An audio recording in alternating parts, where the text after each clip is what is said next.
Formula One returns from its summer break, and we make our last visit for the time being to Zandvoort.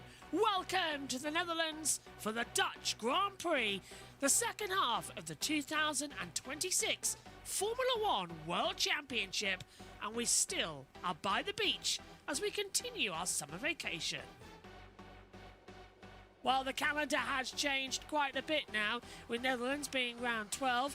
Italy takes us in September with Spain. Before then, Azerbaijan, Bahrain being back, now being rung at Malaysia. And then Singapore take us into October, with the United States, Mexico, Sao Paulo and Las Vegas. 6 races inside 7 weeks.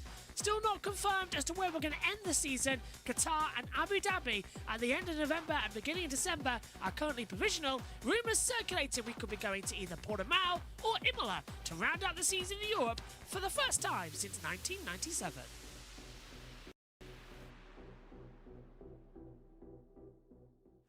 Let's take a look at the circuit Zandvoort here in the Netherlands. A 2.647 mile circuit, 72 laps, and a legacy that has been dawned around decades of Formula One.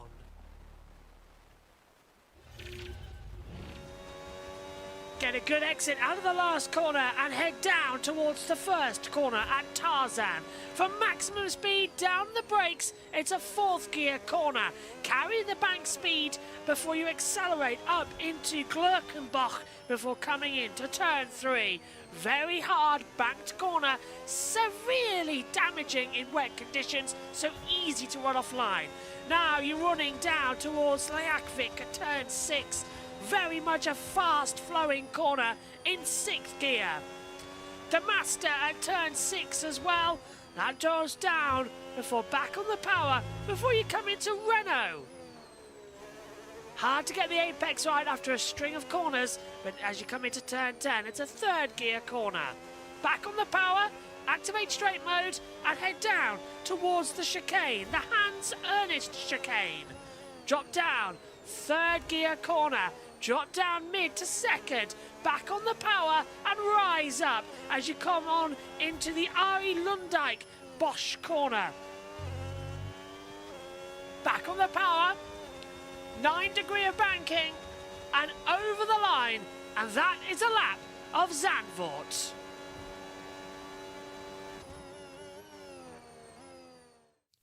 For one last time, it's time to turn Zandvoort into absolute mayhem. Welcome to the Dutch Grand Prix as we gear up for all of the action. But what do the fans make of this? Zandvoort has been home for many a year, and now it's going. What do you say?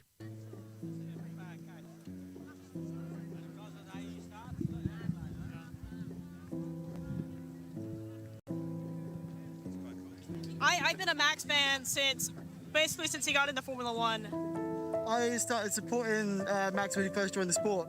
I saw Michael Schumacher, and after it was Sebastian Vettel, and then you was like, oh, there's another guy. He's so exciting. He's such a fun driver to watch. To be eventually become 4-time world champions, unreal. But he's the GOAT for me. He's a great smart time. Fastest freaking thing there is. I don't think we'll never find that in the Netherlands again. I sold the boat to be here for him. Customers always tell me that I look like Max Verstappen. First I saw him little karting in the kart. His first Grand Prix in Spain. A Dutch guy winning a Grand Prix. I had no idea what happened, and I yelled at the bus, do you know what happened to Max Verstappen? He won. What? What year was it? Was it 21? So much tension, one chance. Max Verstappen! Oh my God! Brazil 2024, starting from the back of the grid and winning the damn thing. I'm happy that he's staying there. He sees something in the team that maybe we can't see at the minute. Third time here on a row, here is Zandvoort, and last time. You don't really see the passion like this with other fans. It's the best place in the world, and I'm very, very happy to be here.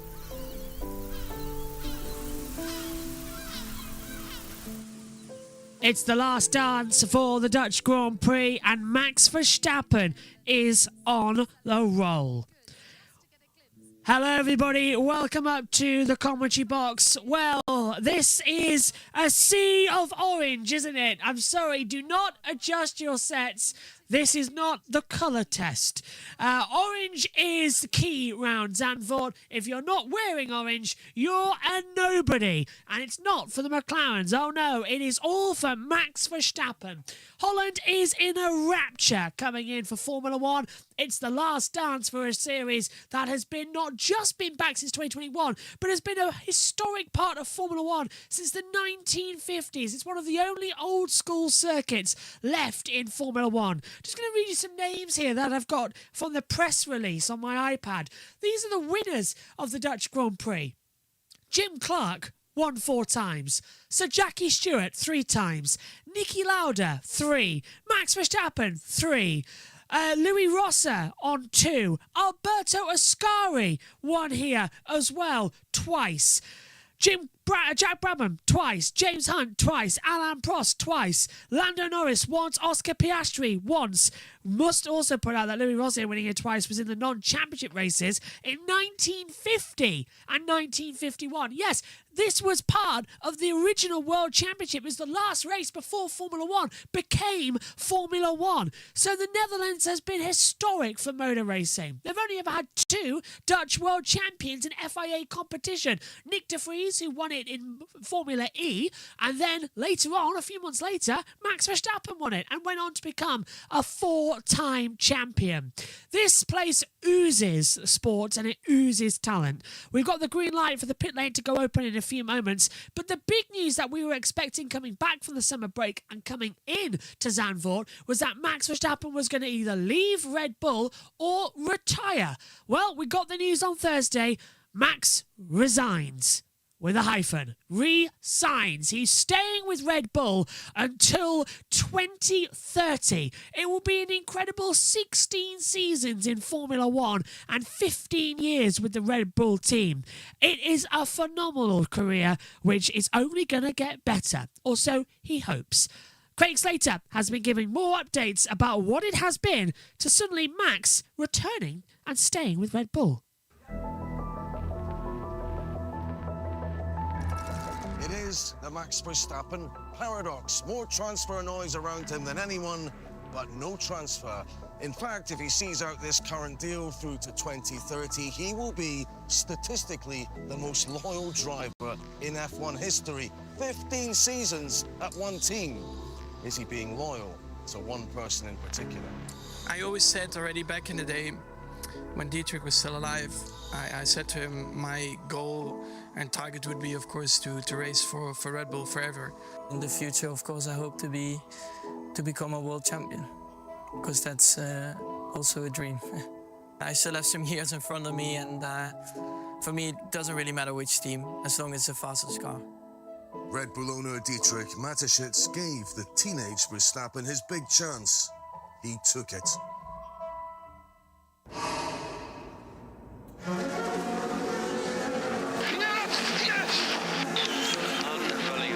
Max Verstappen wins a Formula One Grand Prix. What a debut. Fantastic. Great job. A decade on now, he's a Red Bull icon. Max Verstappen, you are the world champion. 4 world titles delivered amid drama, dazzling skills, Heartbeat went a bit higher there. dominance, and daring. I hope we can do this for 10, 15 years together. there's no reason to change ever. I want to stay with him for the rest of my life. Almost beating last year's class of the field McLaren was further evidence why, in driving terms, he is currently class of the field. We will fight to the end, mate. But there's been Red Bull turmoil and infighting. Mateschitz' death triggered a power struggle. Christian Horner among an exodus of big names. Is the fact Verstappen didn't follow them a lot to do with Horner's successor? Getting to work with Laurent now for over a year, it's been, for me at least, very straightforward and very enjoyable. So to be able to then agree on a new deal is really nice. Yet this season's been difficult. Verstappen disliked Formula One's new cars. It's incredibly tough to drive. There's no balance. I cannot lean on the car. Every lap is a fight. With Red Bull off the pace, did crashes after rear wing faults demand his management assess his options? Verstappen had long had Mercedes links. McLaren held talks with him, having signed his race engineer Giampiero Lambiase. Verstappen was far enough off the top of the standings to trigger the escape clause in his contract. There were then crunch talks with Red Bull executives. What about Red Bull senior management, the likes of Oliver Minchslaff? What sort of role did they play in convincing you that they had the same ambitions for the team as the likes of, obviously, Helmut Marko had previously? Yeah, well, it's just very open, transparent discussions. I get on very well with Laurent, Oliver, the shareholders in general. You know, they're all, like, for me, this feels like one big family, you know, so I'm just very, you know, happy to be a part of that. Just wonder, in your case, Lando, whether there was ever any realistic prospect of Max joining. I mean, I welcome anyone to be my teammate. Of course, a guy who's won as many world championships as he has, but I know Oscar's my teammate for quite a while, yes, so I know nothing's changing. And for you, George, was it ever an irritation, the constant narrative, which is over now, of Max to Mercedes? My seat never felt under threat, and I felt 100% security with Toto and the team, and that obviously now continues. No other teams? Doesn't matter. Doesn't matter, does it?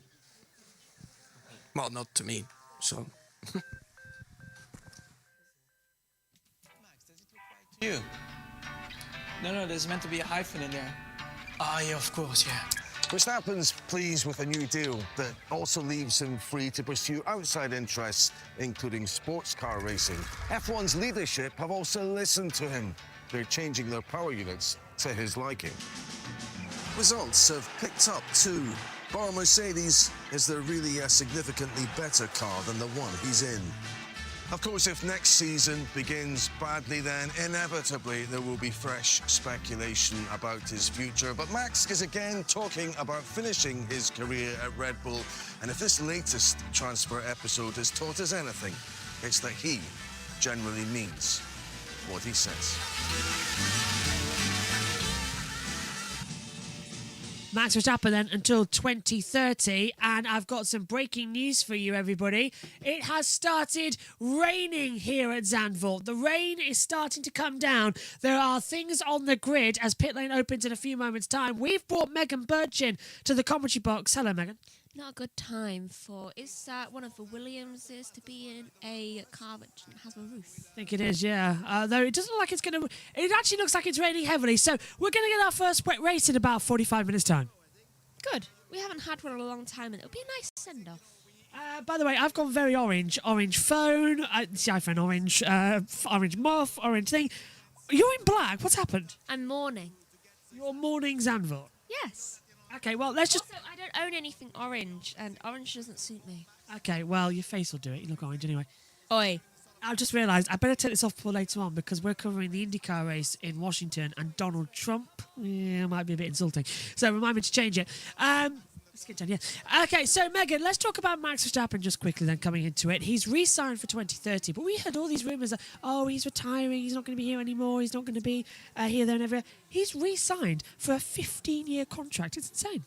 15? Well, think about it. From 2015 up until 2030. 16 seasons. Yeah, that is quite a lot. I mean, what is the longest someone's stayed at a team? Not that long. Schumacher, Coulthard. He'll probably do that then. Yeah. Longest serving. Unless Lando goes longer than him, which I don't think will happen. No, I don't think either of them two are going to go long as well. What do you think about the rain coming in? It looks likely that there's going to be a little bit... raindrop descent.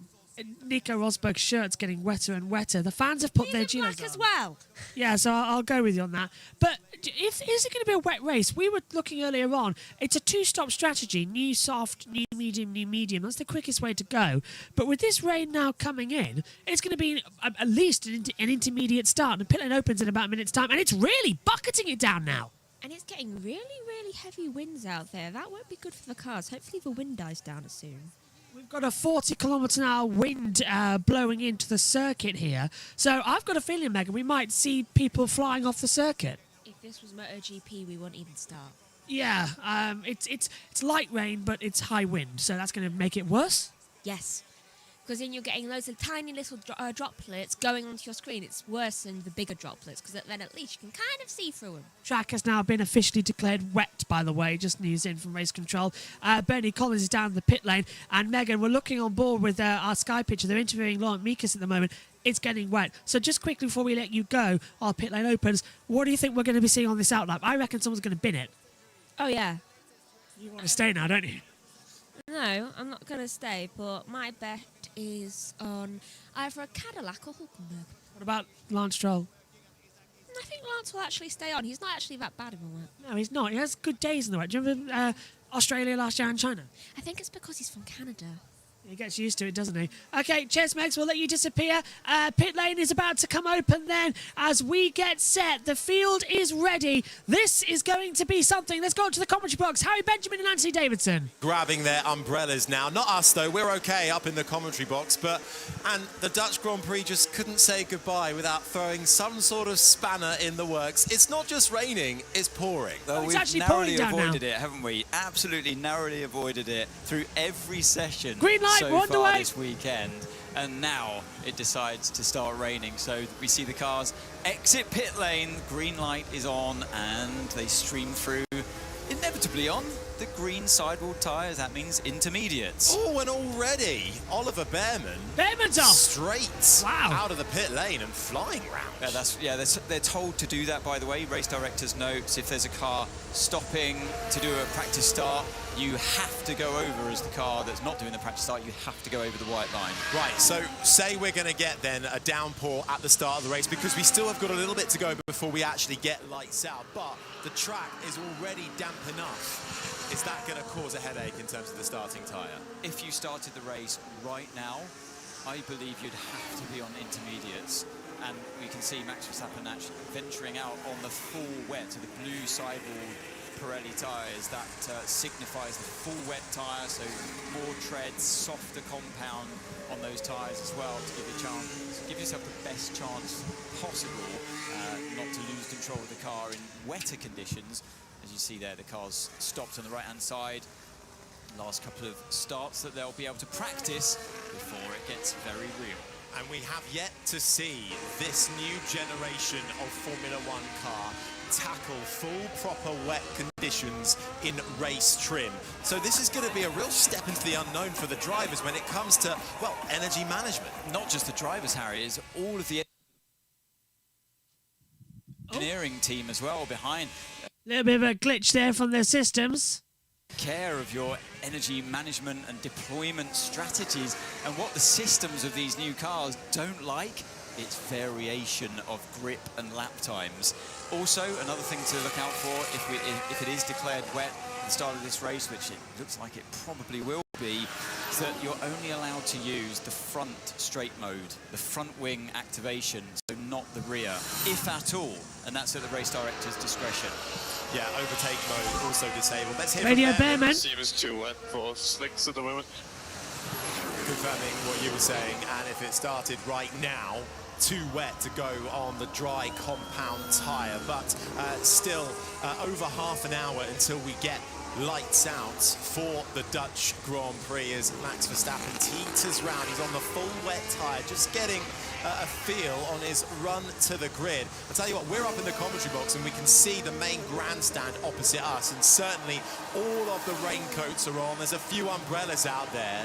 As we're hearing actually Liam Lawson might have had a little off. Yeah, Lawson's gone off the track. The gravel, the Kiwi racer who was replacing Isaac Hajar this weekend. Hajar, who has had... Just to cut across, Harry, it's properly wet now at the last corner, everybody. The rain is coming. I think the full wet tyre is actually the correct compound. Max Verstappen absolutely hemorrhaging it down. The drivers are going to do multiple runs through the pit lane now as well, coming into it. Low grip conditions have been confirmed. Awnings may be used as well. The track has not yet officially been declared wet, just low grip conditions. This is Liam Lawson coming down into turn 6. The rear snaps on him and he goes across the gravel trap and just carries on.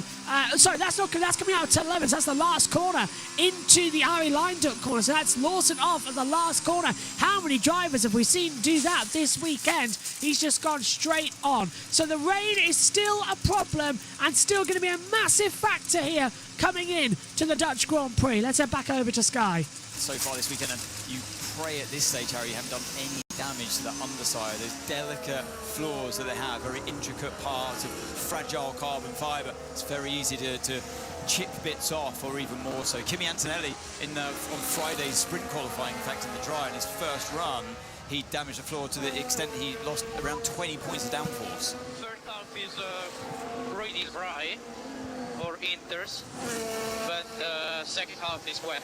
That's Antonelli. Talk of Kimi Antonelli. First half of the lap pretty dry. Second half not so much from the current championship leader. Well, Bernie Collins, who's down on the pit wall for us. You're out in the elements, Bernie. What's it looking like from where you are? Yeah, and I totally agree with what Kimi Antonelli said there. It's not wet behind me in the pit lane. If I was to judge track conditions just based on this bit of tarmac behind me, I would say it's a dry tyre. And when I look over the screens in front of me onto this section of grid, again, that looks fully dry. So that's going to be an issue for these drivers. And as they do these laps to grid and come through the pit lane, they're not experiencing the grid. They're not experiencing turn 1. So that is always a big problem in these sort of conditions when you're trying to judge which tyre to put in this car in half an hour's time. How is the grid? How is turn 1? So that'll be a big question mark for drivers and the team. Some of the teams will have spotters around the track trying to analyse the conditions. Obviously they'll get the feedback from the drivers as well, but that's a lot of unknowns, I think, going into this circuit, having not raced here in the wet this weekend. So if we consider that it might magically dry up, which it does in Zandvoort, we know that, we are expecting on dry conditions a one-stop strategy, likely medium hard tyre. Some might go like Ferrari did, as we see them leave the garage there, as Ferrari did in the sprint, for that soft start tyre. So those, I think, are the options.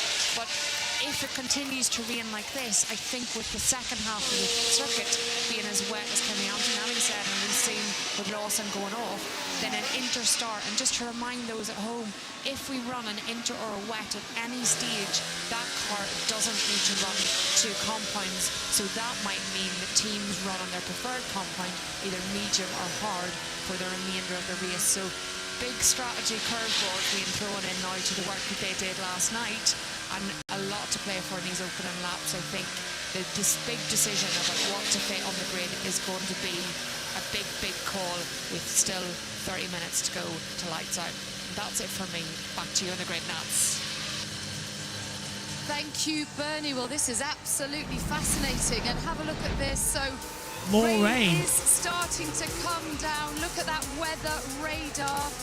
As ever, the weather is a huge talking point here in Zandvoort. After the rain, we'll be live on the grid as we build up to what could be the first wet race of the year. Yeah, the rain is certainly coming down right now. We can see up here in our commentary position, Esteban Ocon has decided to go back through the pit lane and will do a few more runs. So this is going to be a bit more critical. I don't know if Omi's anywhere near a microphone and he can pick up because he's been watching the same pictures as me. But he's getting ready for the session coming up shortly for the, the British Touring Car Championship. Got there eventually. He's getting ready for that. It is raining. Will F1 red flag this race? I'm not too sure. It's not too bad a wet weather at the moment. I wouldn't say it's bad. Here in our UK studio, we're directly opposite Zandvoort. So literally, it's just across the ocean. So the weather we get here usually ends up in Zandvoort in about an hour and a half's time. Looking out my commentary box door, where I am right now, it's bright sunshine. Bright sunshine. And that's blowing towards Zandvoort. Might take about an hour and a half to get there, but that might be something for later on to consider. But as it stands, this is certainly going to be an entertaining Grand Prix, as we'll go through the grid and how they stand, because we haven't actually done that yet on the show today. As it is Lando Norris, he's taken pole position. Russell's second.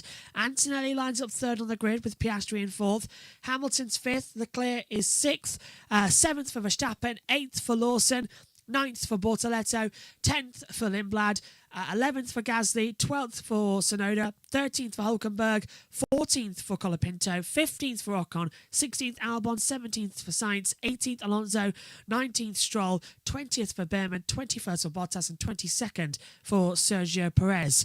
The FIA rain light that you can see is linked in to the FIA systems, the light panels around the circuit and marshalling points. That is indicating to us that it is still raining out here on the circuit, and it is consistent rain. It's now stopped, which is entertaining.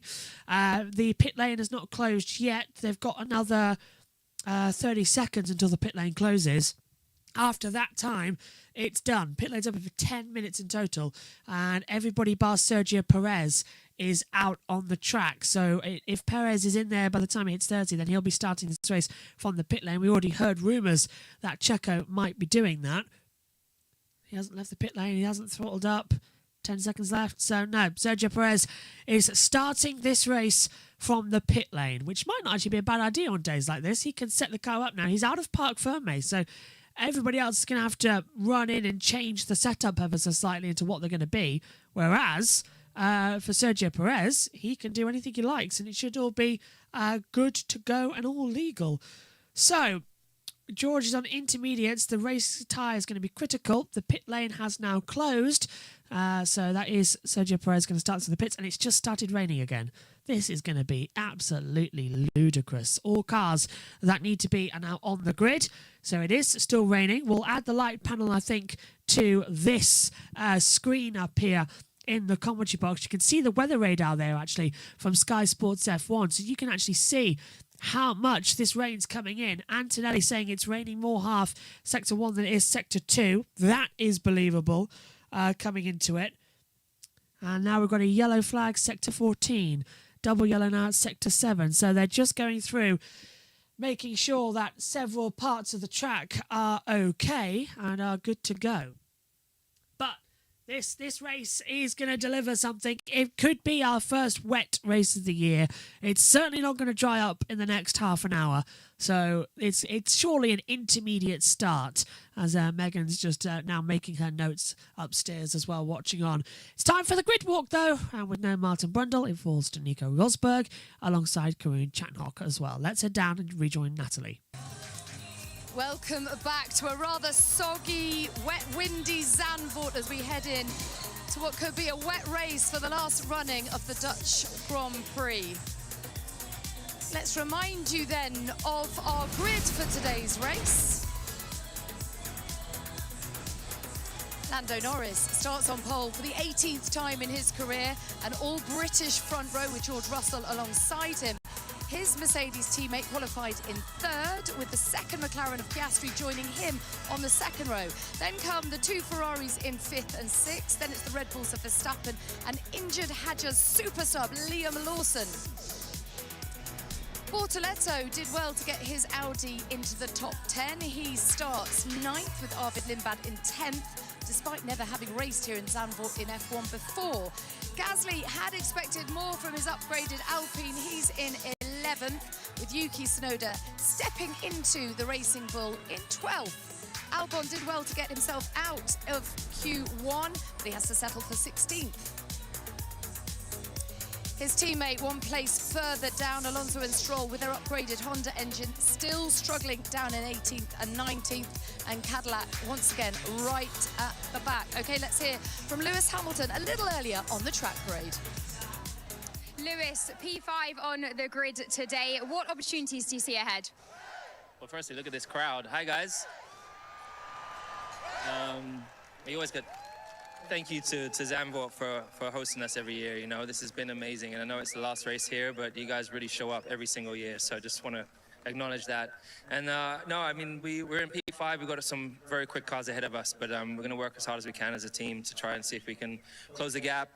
If we can move forwards, that'll be amazing. And of course, this is a track that is difficult to overtake at, but showed some good pace earlier on in the weekend. P1 was good, and then, but then, yeah, qualifying was a little bit better yesterday for us. But, you know, the guys are obviously very, very quick. Got to give it to them. They've done a great job. So we just got to keep trying to put the pressure on. Thank you so much, Lewis. Good luck. Well, Naomi, he doesn't need his sunglasses now. It really is raining. A little bit of blue sky on the horizon. How does this change things? Well, it changes everything. And I mean, we've been waiting for rain to come all season long. Every single time the rain comes down, it seems to just miss the competitive session. So let's just wait and see. We've still got a little under half an hour to go until the lights out. This could dry up. I believe it's obviously going to be damp at least for the start. So it's going to be treacherous out there for these drivers who've not driven this iteration of cars in conditions like this. Very, very big challenge. So Hamilton and Leclerc in 5th and 6th respectively. What have they got to do to sort of wrestle back the momentum that they've been enjoying of late? Yeah, well, I don't actually feel that those grid positions are very reflective of their performance around this circuit. They've had a tricky weekend, obviously deciding to put their floor on just for the sprint qualifying. They didn't get enough data on it in free practice one, so I think that has had a bit of a knock-on effect to their weekend. But yesterday, although a lot of drivers were saying that rain that came down at the end of qualifying didn't affect performance too much, the Ferraris were out late. So I wonder how much of an impact that may have had on their overall lap time. Charles as well was saying that they were playing a lot with the power mode. So, you know, I think they didn't get qualifying right yesterday, but today could go better with race pace. Okay, we can head down to Karun and Nico, who are a bit further down, a bit of a soggy grid. Thanks, Natalie. Yeah, it's really busy here on the grid, Nico's, and the cars have just arrived. But I've also just found Glenn Maxwell here, Australian cricketing hero. Glenn, you're an all-rounder. They're going to need all-round skill in these conditions, aren't they? Certainly are. I just heard a bit on the radio before that it was dry in some places, wet in others. So it's going to be exciting having a bit of strategy involved today. So you're here with Alpine, supporting Pierre Gasly. Are you an F1 fan? How much do you follow it? And are you cheering for Oscar secretly? Yeah, massive F1 fan. I think, like a lot of people, got hooked on it from Drive to Survive, and me and my wife don't miss a race. So timing worked out nicely that I was able to come over here for the ETPL, and the race just happened to be on at a perfect time. All right, listen, enjoy the Grand Prix. We're going to carry on our walk. Nico, we've just seen Max Verstappen pull up here. Huge amount of attention around him, isn't there? Yeah, I mean, we are thrilled that it's been raining because it's going to be a wet race start, which is going to add to it's going to make it so exciting. I wish the viewers could understand how difficult the conditions are out there. You know, it's really treacherous, especially when they haven't had the chance to practice, you know. So these laps to grid were crucial for them, you know, to get a feel for the car. And the only two teams that have run the cars in the wet at a Pirelli tire test were Red Bull and Ferrari here in the top teams. So they might have a big advantage today, actually. Yeah, absolutely. But you know what? I'm just standing here. I'm stepping away from your umbrella. Just do that for a second. I think it stopped raining. Which makes it even better, because you know this wet, dry transition, when to dive into the box and take those slick tires. And, you know, it's going to be a race for the brave, you know, to go in early, change the thing. I think it could be an absolutely thrilling start to the race today. Should we try and see if we can find someone at Red Bull? Because I think I'm interested in these conditions, what Max can do early on. We know he's phenomenal in the wet. I saw Gianpiero Lambiase earlier, who was standing over here. See if we could grab a word with GP. Obviously, you tell you what, he's very famous in these parts. The Dutch fans absolutely love GP because he's delivered all the success. I'll go for a run to try and get to him, yeah? Yeah, I can always count on you to dive in. You see him? No, that's Phil Prue. That's Phil Prue? Yes. Looks very similar. Go on, you can Are you you're confident on that race start today, or is that going to be very, very difficult for the drivers? It will certainly require some adjustment to their procedures, but they've practiced, they've got some experience, so I think we'll be okay. Yeah. All right, good luck for that. Because he's involved in the start, so at least we got a good answer on that. Yeah, absolutely. Let's get on. Your old teammate, your old foe, Lewis Hamilton. Good qualifying for him. To get, I thought it was a good recovery. He was behind Charles, it looked like on Friday, and then turned it around when we got to Saturday. Oh, here's Adrian Newey. Hang on, let's get a word with Adrian Newey here and see if we can grab a word. Because this is a heavily revised I would have Honda Fred package. Vasseur otherwise. I'm going to go for Fred. Okay, go on. And You start with that. see who gets in first, huh? Okay. Fred, salut, ça va? Bien. Not the best qualifying yesterday. You were hoping for better, but you have a good race car. And what about in the wet? You think you have a great chance today in the beginning of the race? Yeah, but it won't be properly wet. I think it will be more damp. We'll have to choose between slick and inter. It will be a gamble for sure, but let's see. It's more an opportunity for us starting from the third row. And so it's not sure yet, huh? Slick or inter, you're unsure. But you think in terms of race pace in the slicks, you think you can win the race today against the McLarens and Mercedes? Win the race, it's another story, but the race pace was good yesterday on the sprint. Now you have to overtake, and it's on board. It's not the easiest one, but let's see that if the pace is there. Good luck. Right, let's go on. I think Adrian was busy heading off down to his car there. But you can see, Nico, they're packing up all of the tents. The teams obviously don't think there's any more rain coming. They think this is the last of it, which is interesting. Do we think, I'm just looking at conditions, it's a tricky choice, isn't it, for the start? It's so horrible, this decision, because you also don't know the conditions everywhere else around the track, you know? Even if here it could look pretty dry, out in the far part of the track it could be completely wet. And so it's going to be a super gamble, and it'll be so interesting to see when those blankets come off, who has which tires on. Well, absolutely. We saw at the end of the sprint, it started raining heavily out the back and then gradually worked its way across. So you're absolutely right. It could be a bit different further on. Not seeing, I think the drivers are all headed off the grid for a little bit of peace and quiet because it's so busy up here. There's Bono. I'm going to try and get Bono, yeah? Yeah, go on. I'll jump ahead and try and get Bono here. Yeah, we'll get John to come back here to see Nico's going around the other side. Pete Bonington. I've got Kimi's dad here. Can I take you? Posso parlarti? Sì. Ciao, ciao. Very difficult conditions for Kimi today. He's done it before, though. Are you confident he can do a fantastic start and early part of the race? The condition, I think that is difficult for everybody. And then, yeah, I hope that him will be a fantastic start and then a good race. Clear race without problem. What has your advice been to him this morning? What advice do you give? Decide or stay or go. Not make a 50-50. Big push or take it easy? My opinion is this. Okay. Good luck. Thank you so much. Good luck, good luck.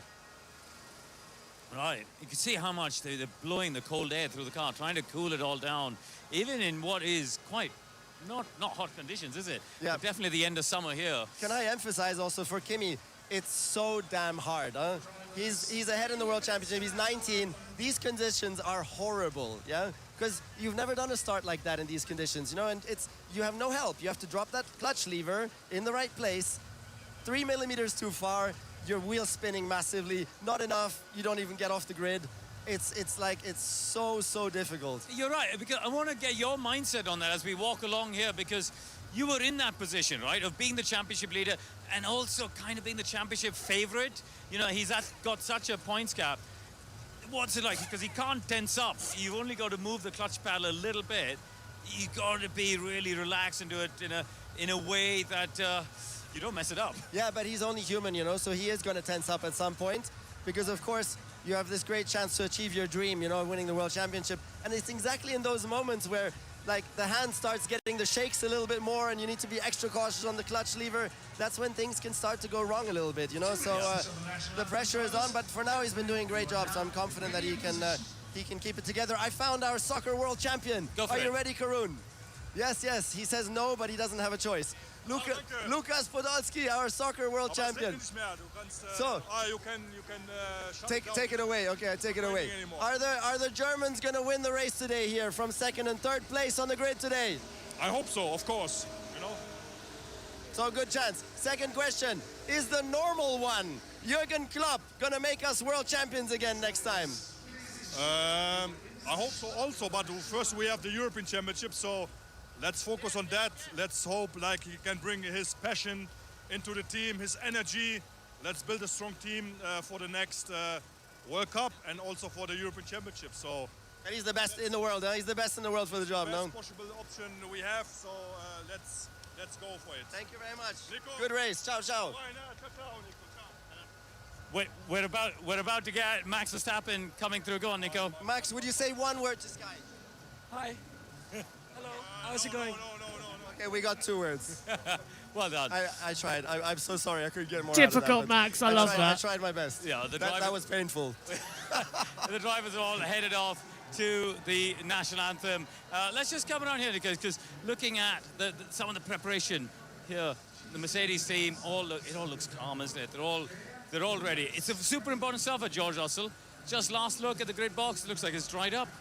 Yeah, well, grid box is dry because there was the tents, obviously. But if you look around, it's definitely still pretty wet, huh? So, well, I couldn't even if I was guessing now, I don't know what I would say. Probably Inters. Well, let's see, that's what Nico thinks. I'm going to throw it back for the Dutch national anthem that's going to play out in the next couple of seconds. For the final time, it is the national anthem of the Netherlands.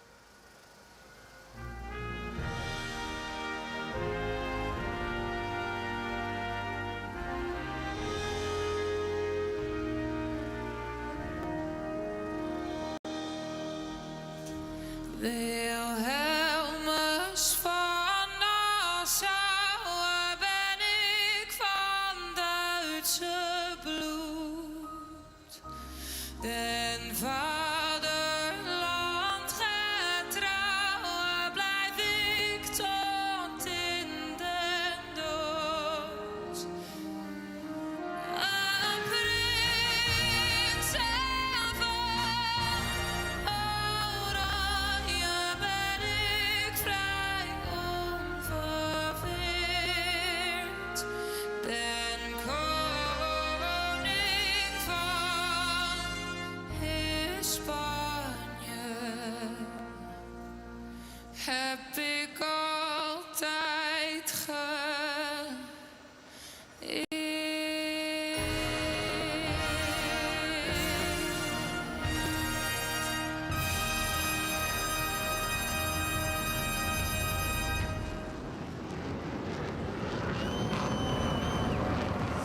Well, that is the oldest national anthem in the world, dating back to 1570.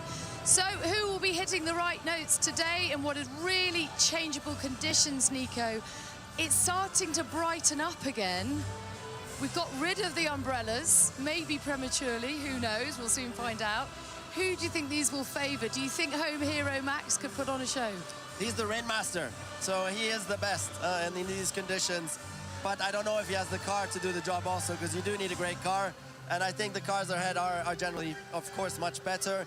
And it's drying up. I mean, look, if you film down, please, you can see the gray patches appearing here. It's like, it's very dry already, which is surprising. But what we don't know is how the rest of the track is. You know, it can be completely different again. So it's a big gamble, but I just said Inters. Now I would actually say Slicks. This is going towards Slicks very, very quickly. Let's see what they decide. I suppose that is the crucial decision. It's that transfer over from Inters back to Slicks or back again, and different parts of the track might be feeling very different. I don't know how, but by some miracle, we have missed the rain again. I mean, every time we think we're going to get rain in Formula One this year, it just doesn't happen for us. As Nico said, it's drying up extremely quickly over here. Of course, yes, we don't know what it's like around the track, but I've spoken to some members of the FIA who say they were expecting 2 cells of rain. That was the second one, and so it should be dry from here on out. So I think the drivers might be struggling to make a decision, but Slicks, probably from what we saw in FP1, how quickly it dried out, might be the right way to go for this one. I tell you something, they are putting on a quite incredible show. I really hope that Max Verstappen is just soaking all the atmosphere up, because this is the last Dutch Grand Prix. They must be pretty emotional about that.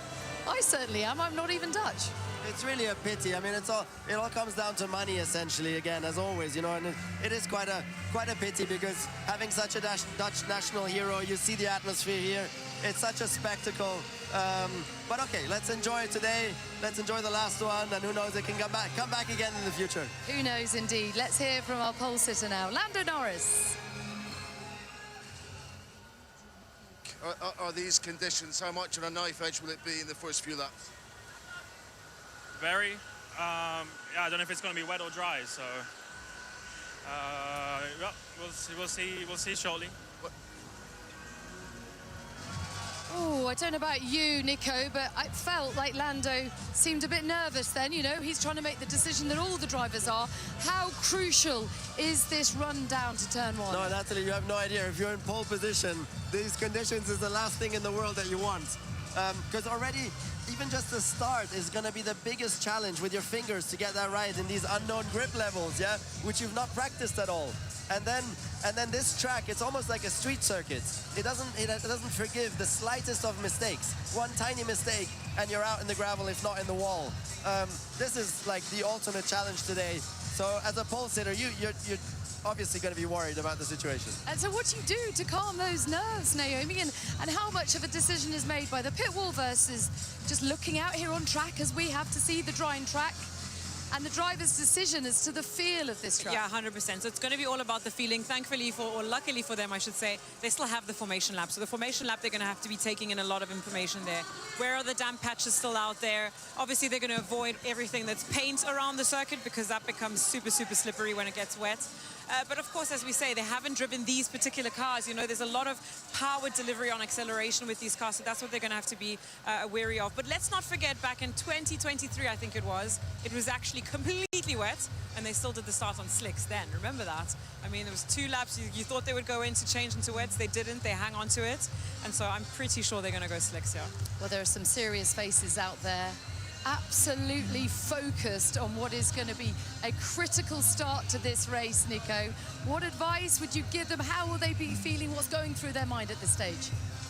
As a driver, you have to play the long game a little bit, you know, and don't get too frustrated if you mess up a little bit or something doesn't go quite your way. It's a long race today. Still a lot can happen on strategy. We saw yesterday that overtaking is possible. Charles Leclerc overtook Lando Norris yesterday fair and square in the race, so you can overtake. There's strategy-wise you can play around without also. So you got to play the long game as a driver today. There are a couple of really strong performances yesterday in quali. I'm looking at Bortoletto and Lindblad in 9th and 10th. Just a quick word on those drivers, Naomi, because they really sort of exceeded expectations, you'd have to say. Well, I'd say probably a little bit less so for RB. They've been quite regularly there up in that top 10 competition, but it's more so the Audis who've really surprised this weekend. They've been consistently quick. Obviously, Nico Hülkenberg having a less clean weekend, a lot of reliability issues and just not putting it together yesterday, but great job from Bortoletto, and I think it's going to be an interesting battle between them and Lawson, who's just in front. Let's please mention Lawson, as you just did, because he also did a phenomenal job yesterday. Because you must not underestimate, you jump into this completely unknown car, which you've never driven before, on a weekend like that, to get used to it, you know, and to get up to speed. And by the time we got to qualifying, he's only 1/10 off one of the greatest of all time, who's made that car his home. Liam Lawson has done a fantastic job yesterday. And a quick word on your old teammate Lewis Hamilton in 5th and 6th. They're right in the melee, right in the middle of the top 10 there. How difficult it will be for them to navigate their way through the start? I mean, generally Ferrari is a bit disappointed with that because they've been getting close to the front there but never quite make it. And yesterday again was a bit of a setback for them. But they do have the race pace. They're very fast in the race. And Lewis has been having a great season. Huh? That's fantastic. Okay, on the way next, it's the Dutch Grand Prix.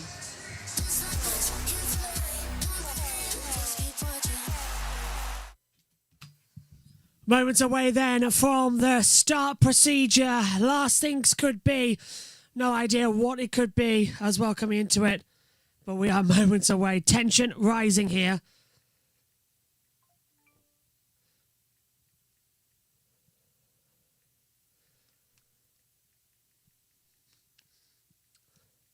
So we're also just waiting. The tension is coming. Normal Delta grip active. That's the latest from Race Control. So we are waiting to see. Right, let's get to the chat. That's what I was waiting to load up. Hello, everybody. So, Mike says more rain maybe. Could be coming in. Silent Owl says if the humidity is high, the track might take longer to dry. Humidity is at 67.3. So we'll see what that's going to be like. Further down, if you're watching the IndyCar race, 250-mile race, it's a 3-hour race. Yes, could be. And we are going to be bringing you that. I know the stream's not up just yet, but it's going to be up after this one. YouTube limits the amount of streams you can set up in 24 hours now. So that's why we have to set the streams up late.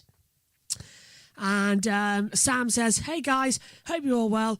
And oh, weather, interesting. It's raining, it's pouring, and it's going to be a very interesting session. Do not leave the room then, as I look out the commentary box door. It's cold here where I am. The weather is certainly, well, it's actually hot, bright sunshine where I am. So we're in Grimsby, which is direct opposite to Zandvoort, over the sea. So see how it comes, really. Here it comes, the final ever Dutch Grand Prix, and it is damp weather. In the commentary box, it's myself, Joshua Birch. Joining us is Megan Birch, and over at Sky F1, Bernie Collins is on the pit wall. Karun Chatnock is in Sky Race Control, giving us all of the information. And watching live from the Sky F1 commentary box, it's Anthony Davidson and Harry Benjamin. Stand by then, folks. This is it. The last dance. It's the final race at Zandvoort. Save the last dance for the fans.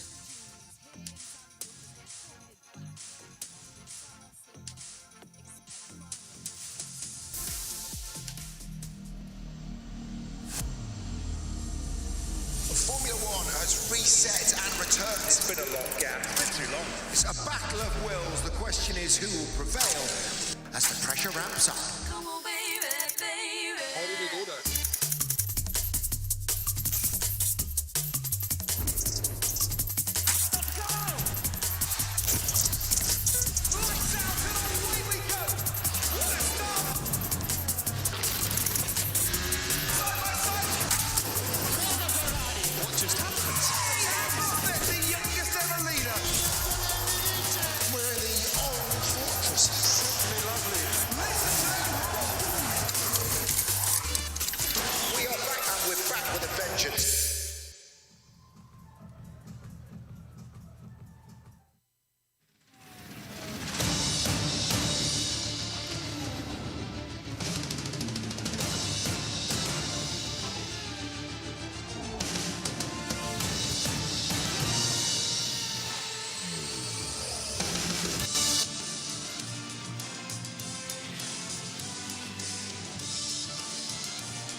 For one final time, Formula One comes to a circuit we've visited since 1952.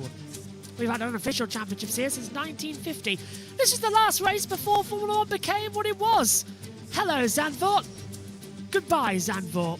Trust the Dutchies to give us a dramatic final race, though. 72 laps, and the formation lap will start behind the safety car as wet weather has come in all around this circuit.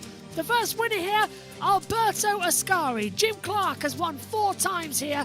He's the most. He could be matched today by Max Verstappen.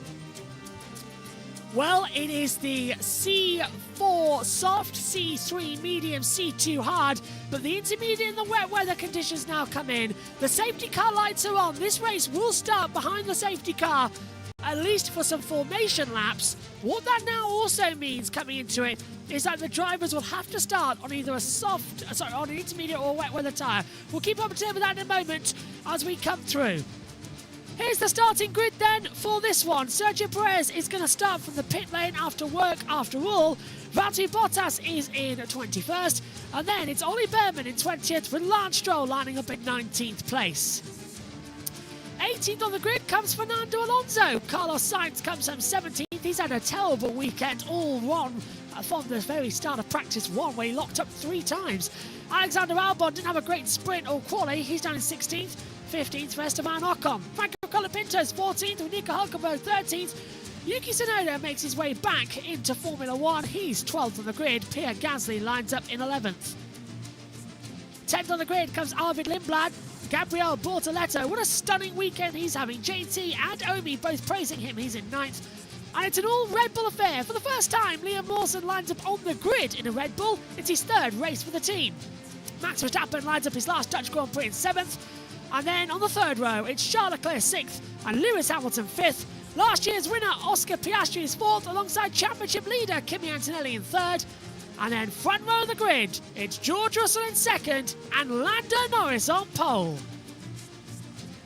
Welcome up to the commentary box, where it's an orange affair for this one. Well, I'm at least. Megan Birch alongside me. Megan, the safety car lights are on. I can be morning. You are. The safety car lights are on. Now, that dictates to me that this is going to be formation laps behind the safety car. Possibly. I think that's a wise decision, because we just don't know what the track's like after the rain half an hour ago. Yeah. Yes, the formation lap will start behind the safety car. It still doesn't look. It still does look a tiny bit damp out there, but I won't really say it looks that bad. But then again, we haven't really seen them moving as much. Like that last corner, that does look bad. It looks like, Megan, from our point of view up in the commentary box, we're going to see drivers starting on dry tyres. In fact, everybody's chosen everything. We've got mediums, softs and hards. If it is a dry race, it looks like a 2-stop is the favourite, with a new set of softs going into new medium across the 72 laps. But this wet weather is going to elongate the degradation time, especially those starting on the hard tyres, Bottas and Perez for one. They already have been showing degradation that's quite high, especially the McLarens, when you're pushing too much on the tyres. Specifically, the rear of the tyres are showing to be a lot more susceptible to degrading faster. And I think yesterday that was even on the medium compound. So a lot of people are starting on softs right now, so it's all up in the air, I would say. It's all up in the air. There's a tension in the air as this race is going to start behind the safety car. Omi's watching as well in race control. He'll be coming soon. Megan? Fastest lap here still belongs to Lewis Hamilton, so if no one beats a 1:11.097, he'll hold it. It's 3 o'clock and the race is go. The formation lap will start behind the safety car. And half the field, all the field, Megan, are actually on dry tyres. So despite the rain, brave. They think it's good. That was not good there from Kimi. He's kind of had a little bit of a slip. So there's a little bit of a wet patch there where Kimi's. Interesting enough, One stop Megan. mediums, 30 laps, hard laps, 42 laps, 2 stop for softs, 24 laps, go to mediums, 24, and then mediums again for 24. Yeah, pretty much. It looks like a 2-stop is going to be key. Interesting enough, the amber lights have come on. It's indicating that we are going into a delayed start procedure, but that is not the case. So someone there, Rebecca Lee has activated the wrong button setup there, because it should be the green lights coming through. Either way, though, Perez is starting from the pit lane again. They've changed overnight stuff. Poor man can't catch a break. It looks like, Megan, that the formation lap actually is going to be okay to me. I think we might be okay. Safety car should at least come in at the end of this lap. Start might be a little bit higgledy-piggledy, but... So, just to explain this to you, this is the formation lap. As usual, this is part of the Grand Prix procedure. The safety car is coming in at the end of this lap, and it will be a standing start. So we had this in the British Grand Prix a couple of years ago, didn't we? Coming in, it's just a new procedure. If the rain falls inside the last half hour of the race procedure, the formation lap will be with the safety car, and then, if it's deemed safe enough, we're good to go. But the track's actually dried up incredibly quickly, Megan. Yeah, it has. Something tells me that they might have gone out there with a broom. Yeah, just dried up a bit. It's like, quick! We've got to dry this. Someone get them up. Yeah, it's still very damp, Megan. They're coming. They've made that decision. Final sector is very damp. Yeah, race control have made that decision without going through the last sector, which was arguably the wettest when they came to the grid. That's what's sending me a little bit. And it has the highest altitude of the entirety of the track, and it's just going to send water downwards towards where the racing line is. That's damp, Megan, as well. You can clearly tell that last corner's damp. I few of the drivers' starting positions are also quite a little bit damp. Like Kimi Antonelli has his starting point has a little bit of a damp patch right in front of it. You could see it when he was moving off, and you can even see there. So we might have a little bit of a hectic start if they're not careful. This is going to be quite a run down to that first corner, isn't it, Tarzan? I'm predicting it so much, but right now I have Kimi on my driver, like on the onboards. It's like, where's the wet patch? I think it's right by him. It's right in front of him there. Yeah, just a little bit in front. It's come down towards Tarzan, then into the Glerkenbosch. It's not enough to like send you spinning, but I think further back at the field it is a little bit worse. This is the last dance. Sergio Perez actually was able to leave the pit lane and do the formation up, but he's now got to come down, and he has to be at the end of the pit lane before the 5 lights are able to come on. There's an F1 TV cameraman that needs to get out of the way quite quickly. Medical car at the back. Rebecca Lee will hold it, so it will be a 72-lap Dutch Grand Prix. The blue lights are on. Revs rise. It's been a long winter. It's been a long summer. 5 lights ahead of the drivers. Action in Zandvoort. It's an okay start for the McLarens. Russell has to block off for Piastri, and Max Verstappen gets sent out wide into turn 1. Lawson goes side by side with Verstappen. It's Norris still leading. Antonelli goes second. Perez now leaves the pit lane finally as they come through into Glerkenbosch for the first time. Colin Pinter's up into 13th. Now I reckon Russell might get a little bit of a penalty there. As the 2 Red Bulls touch. Verstappen and Lawson touching together as well. And Lawson's not going to hold off. Verstappen goes back through ahead of Lawson. But when Lindblad is up ahead of Sonoda, who's made up his way into 11th position. By the way, the Ferrari that Max Verstappen touched was Lewis. I went back, thankfully, quickly at the start and managed to see it. Yeah, Lewis is now down in 6th position. Leclerc's up 2 places. Piastri down a place. So that was Piastri and Hamilton getting blocked by Russell. He made a terrible getaway on the dirty side of the grid. Behrman's up to 19th place then as well as they come through. Norris leads already as they come in towards the chicane at the Hans Ernst. I do think that's part of the reason why Lewis and Max kind of touched a little bit, because Max was already on the other side, but it looked like Lewis was kind of being sandwiched from one side, so he really had nowhere really to run. Yeah, very dramatic opening start then coming into it. So I still can't believe this is only heading into lap 2. Just look how slow they are coming out the last corner. Oh, big accident! Huge accident in the background. This will be a red flag. It's out! One of the Red Bulls! It's Max Verstappen! I'm on board with him right now. Hold on, let's see. Max Verstappen loses it into the barrier. He hits a wet patch. He takes someone else out with him. Max Verstappen is out of the Dutch Grand Prix in a huge accident. He almost did. He will not be a 4-time champion, and that's going to have to be a red flag. It's not good enough into that last corner. His wheel is going right into the pit lane.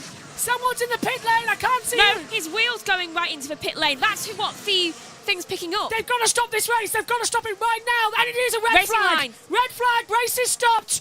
Race is stopped.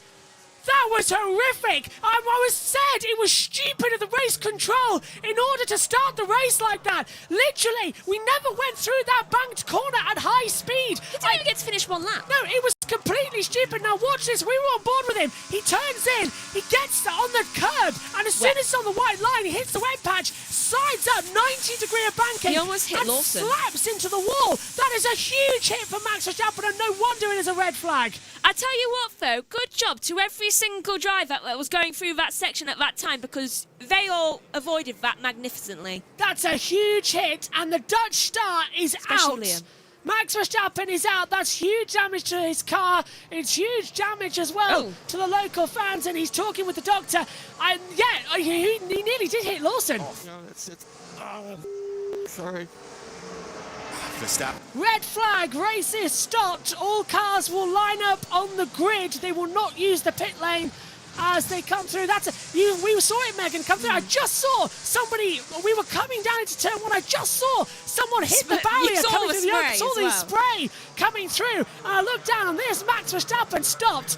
And that blame lies completely with race control, because they said it was safe enough for a standing start, it was safe enough to go, but we didn't complete the last sector, and that last sector was the dampest part of the track throughout the entirety of the half an hour that the rain came down. And in a banked corner, you know from the likes of IndyCar and NASCAR, you can't use slick tyres on a banking. They didn't dry it properly. They didn't give it enough thought. The bank corner caught out Max Verstappen, and that was lucky because he came across the track and almost hit a number of cars. He was third in the race. That could have been a massive fatality. It was a massive accident, and I'm sorry, but the race director, if we sack race directors willy-nilly, Niels Wittich was actually really good, but if we sack him for ignoring rain on red flag procedures, then I'm sorry, but Rui Marquez needs out now. That is dangerous responsibility. It is the responsibility of the race directors to make sure that the track is safe enough for the cars.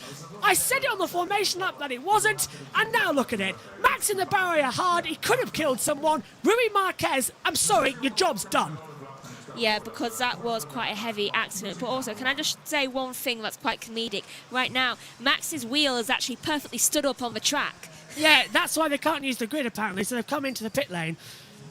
Now, we'll go through another standing start, but they have got to use this time in order to dry that pit lane. That is absolutely ridiculous. The Dutch Grand Prix, then, is red flagged at the end of the opening lap after a massive accident for the four-time world champion and local hero Max Verstappen. He is out of the car and okay, but race control... He's regretting his reassignment.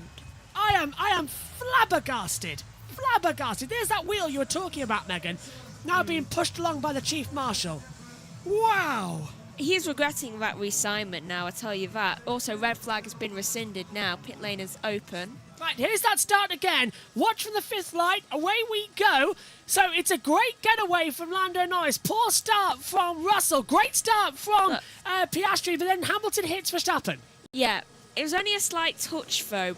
And then we also see Liam going quite side by side with him into that. And almost does hit his rear wheel. I think there was a lot of foreshadowing on that lap, to be honest.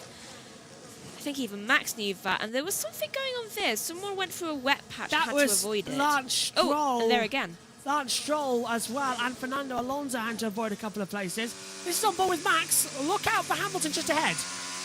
Yeah, I was watching this quickly, and I think Max had to very quickly avoid Lewis, because I think Lewis was under the impression that Oscar was going to make a move, and he incorrectly made a decision to go that way, but thankfully Max was able to kind of like clock that and was like, move. Oh, look at that. That's Liam Lawson. That was further at turn 3. Lawson was going right alongside Max. Let's have a look from Lewis's own board. Lights out from him. Poor start from Russell. Piastri goes around the outside. Leclerc goes inwards. And Hamilton's left with nowhere to go. That was and then he thinks... Yeah. He had to just shut down and risk running into Max Verstappen. Now that could have been an accident. I feel like the instigator of that almost accident was Leclerc. Had to be a red flag. Let's go on board with Oscar. Russell knew, though, and Russell might get a penalty for that because he did block Piastri and almost forced him into the wall. So Russell might get a thing for dangerous driving there because he was in control of the vehicle at that point. Oh, you can see Max's car currently going onto the thing. Onto the truck. Bortoletto having his own spin shows how difficult the banking is in these conditions. Bortoletto spun. Yeah, bang on, Ed. Sorry, Ed's noticed that. Was that the other? That was the other car going around. Yeah, Bortoletto spun on his own. But he managed to recollect. Okay, good. Ed, thank you for that vital piece of information. Remind me of NASCAR Daytona a few years ago, says Silly Al. Right, here's the crash again. So Max hits the wet patch on the white line, smashed into the wall, and then further back, we're going to see a separate spin for Gabriel Bortoletto. Where is it? So is he? Well, this is Max again. So he just turns down normal racing line, but the wet line just shoots him up. And that could have happened to anybody. Once you get unstabled on a banking, you're heading towards the wall. No ifs, no buts. Yeah, Max knew that. He just the best he could do. Oh, this is Gasly, and Gasly nearly losing it as well. Gasly nearly lost it before Max. And he's the one who had to avoid. He went straight through the debris and had to lift off. This is on board with Liam Lawson, who also had to avoid. He saw Max. Whoa, he put his foot down, didn't he, Liam Lawson? Yeah, he was like, nope, not dealing with that. Right, let's take a look back. Let's have a look. That was where we saw Max into the barrier. And here will be... And there's Gabby Bortoletto completely spinning and almost getting sideswiped by Nico. There's Hulkenberg, his teammate. Yes, it was. It was Hulkenberg, his teammate. So, great. Yeah, great spot by Ed Hunter there.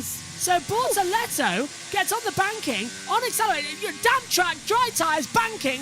What else do you think was going to happen? He spins it, 360s, almost gets hit by Hulkenberg. Literally. And then he's got carnage in front of him. A millisecond away from causing another accident, which then would have knocked Max Verstappen as he was trying to exit the car. I'm sorry, but Rui Marquez needs to seriously explain to the FIA and the teams there why he thought that was a good idea to start the race. And that's damage, Megan. Who's that on board? That's Hamilton. That's damage to the side windstroke of Hamilton when he hit Max. Yeah, that's for context earlier on. So there was a little bit... Oh, and Bernie Collins. Oh, on mute. Hey. Wrap up the tyres that are currently on the car, try and keep those brakes and those elements as high a temperature as they can, really. Now, those tyres, as default, tend to not be the ones that they start the next section of the race on. They'll change to a different set of tyres, but the reason they keep the old ones on there is to try and get everything up to temperature if they can. So the default thing that happens is they all change tyres. The additional things that can happen is they can change the angle of the front wing, which we normally see in a pit stop. They can change elements within the chassis for driver comfort, so that might be a headrest or some cooling or any of those types of things. So the cars are still, in a way, under park permit conditions. Are not allowed to change any setup, for example, or any suspension changes. They're allowed to change some sort of some temperature things, so let's say on the brakes or around the engine, but the cars are very restricted in what they can do at this stage.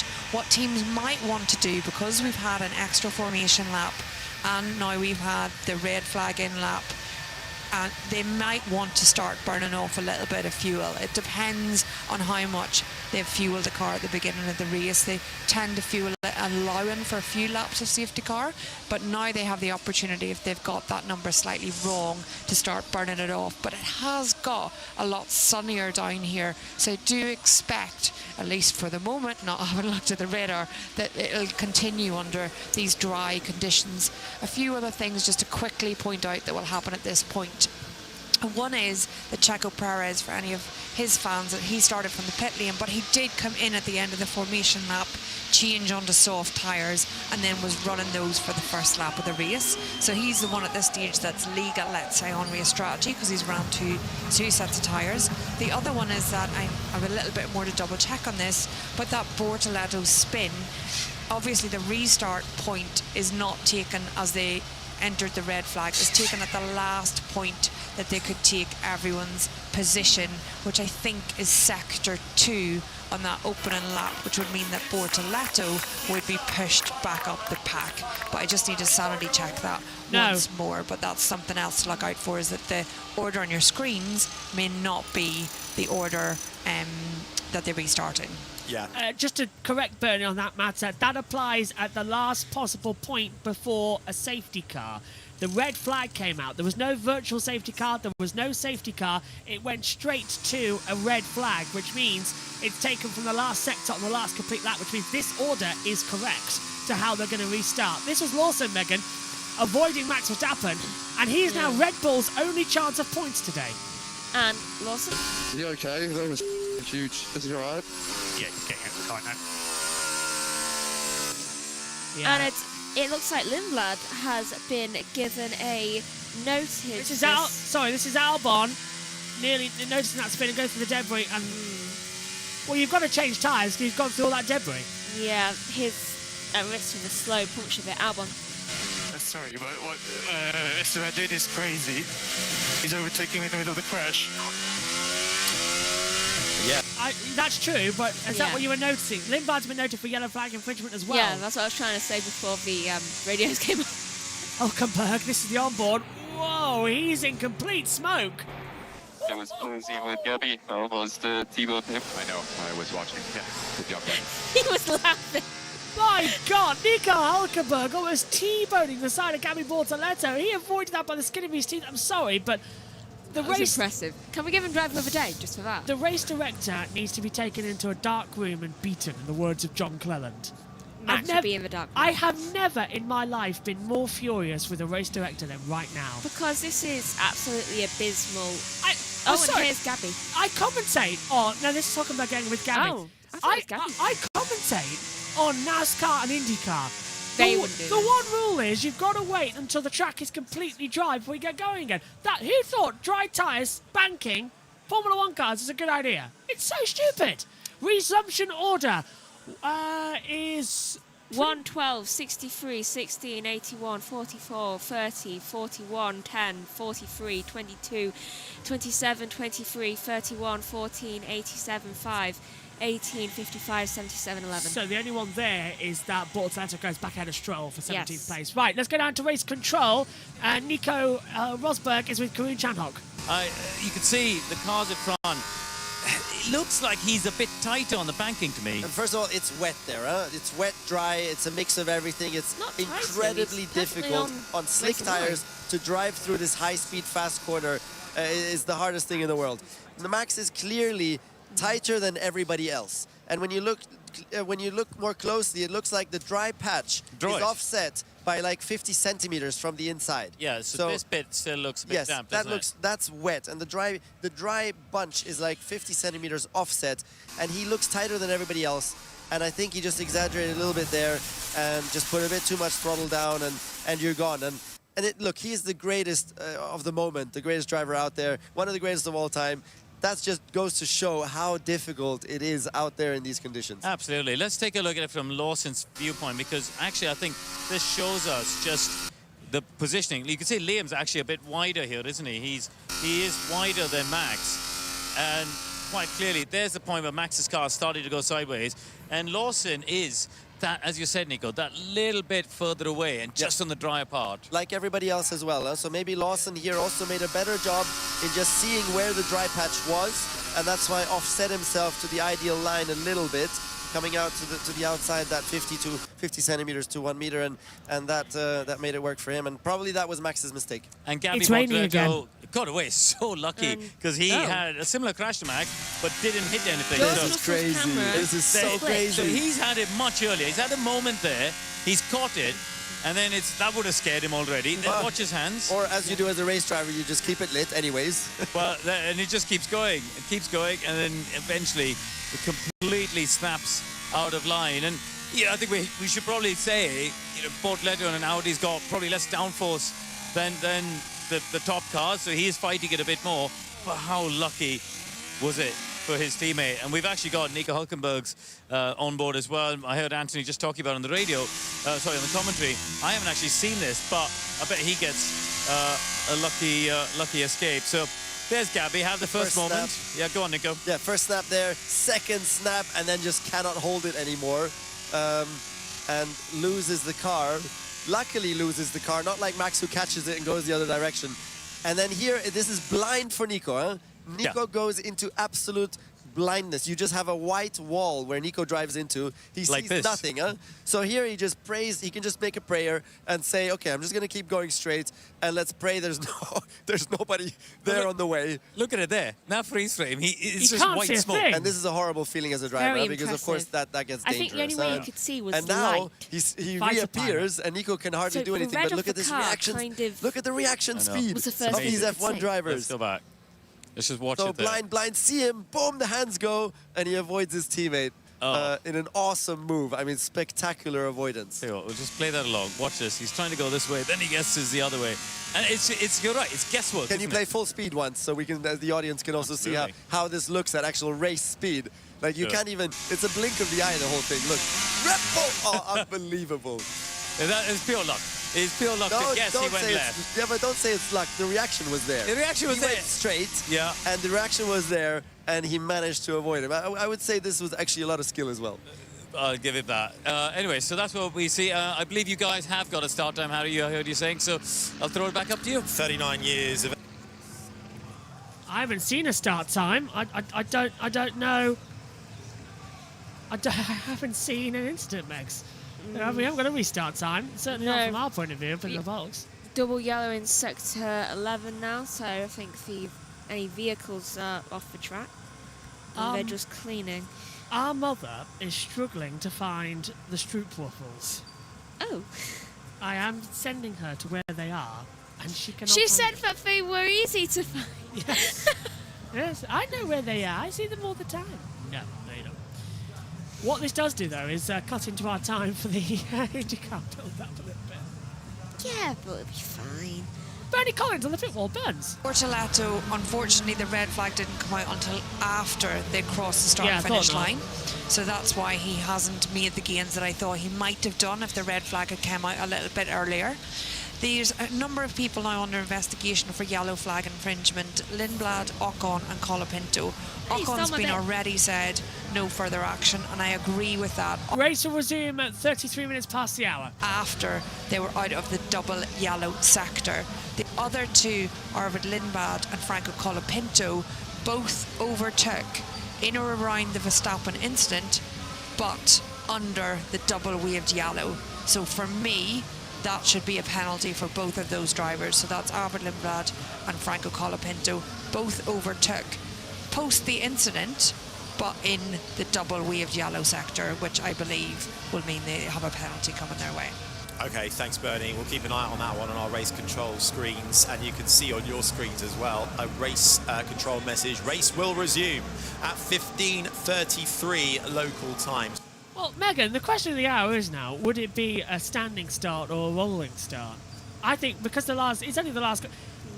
Standing start's easy to do. There's no problem with that initial launch. Yeah, if you do a rolling start, that's just bringing more possible dampness to the first sector. If you do a rolling start, then you're going to be accelerating on the dampness out of the last corner. Yeah, that could cause more. So actually, that's how Bortoletto almost crashed. The sensible option is actually for a standing start. Strangely enough. Yeah, it's too odd thing. This is one of the rare times in motorsport where we can actually say this and actually mean it. Hello, everyone. I'll just wait for the... Yeah. It's too wet for a rolling start. Yeah. That's never been said in the entirety of Formula One. Incident involving Lindblad is now under investigation for a yellow flag infringement. He's going to get done, isn't he? I don't know what they did. Well, Omi's coming up to the commentary box shortly to commentate on the British Touring Car Championship, their race of the day. Rolling start is more dangerous. F2 2023 start is living proof of that. Omi's bang on with that. He's texting in because he's just listening to me now. Hi, Omi. I'm giving him a wave. He's on Comcam. I agree, though. A standing start is safer. Rolling start, way more dangerous, especially in these conditions. It really is. 8 minutes 20 until the restart shall begin. Everyone is coming back to their cars now, including Kimi Antonelli, and they fixed up Lewis Hamilton's broken side now with duct tape.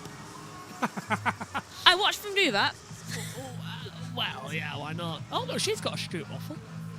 See?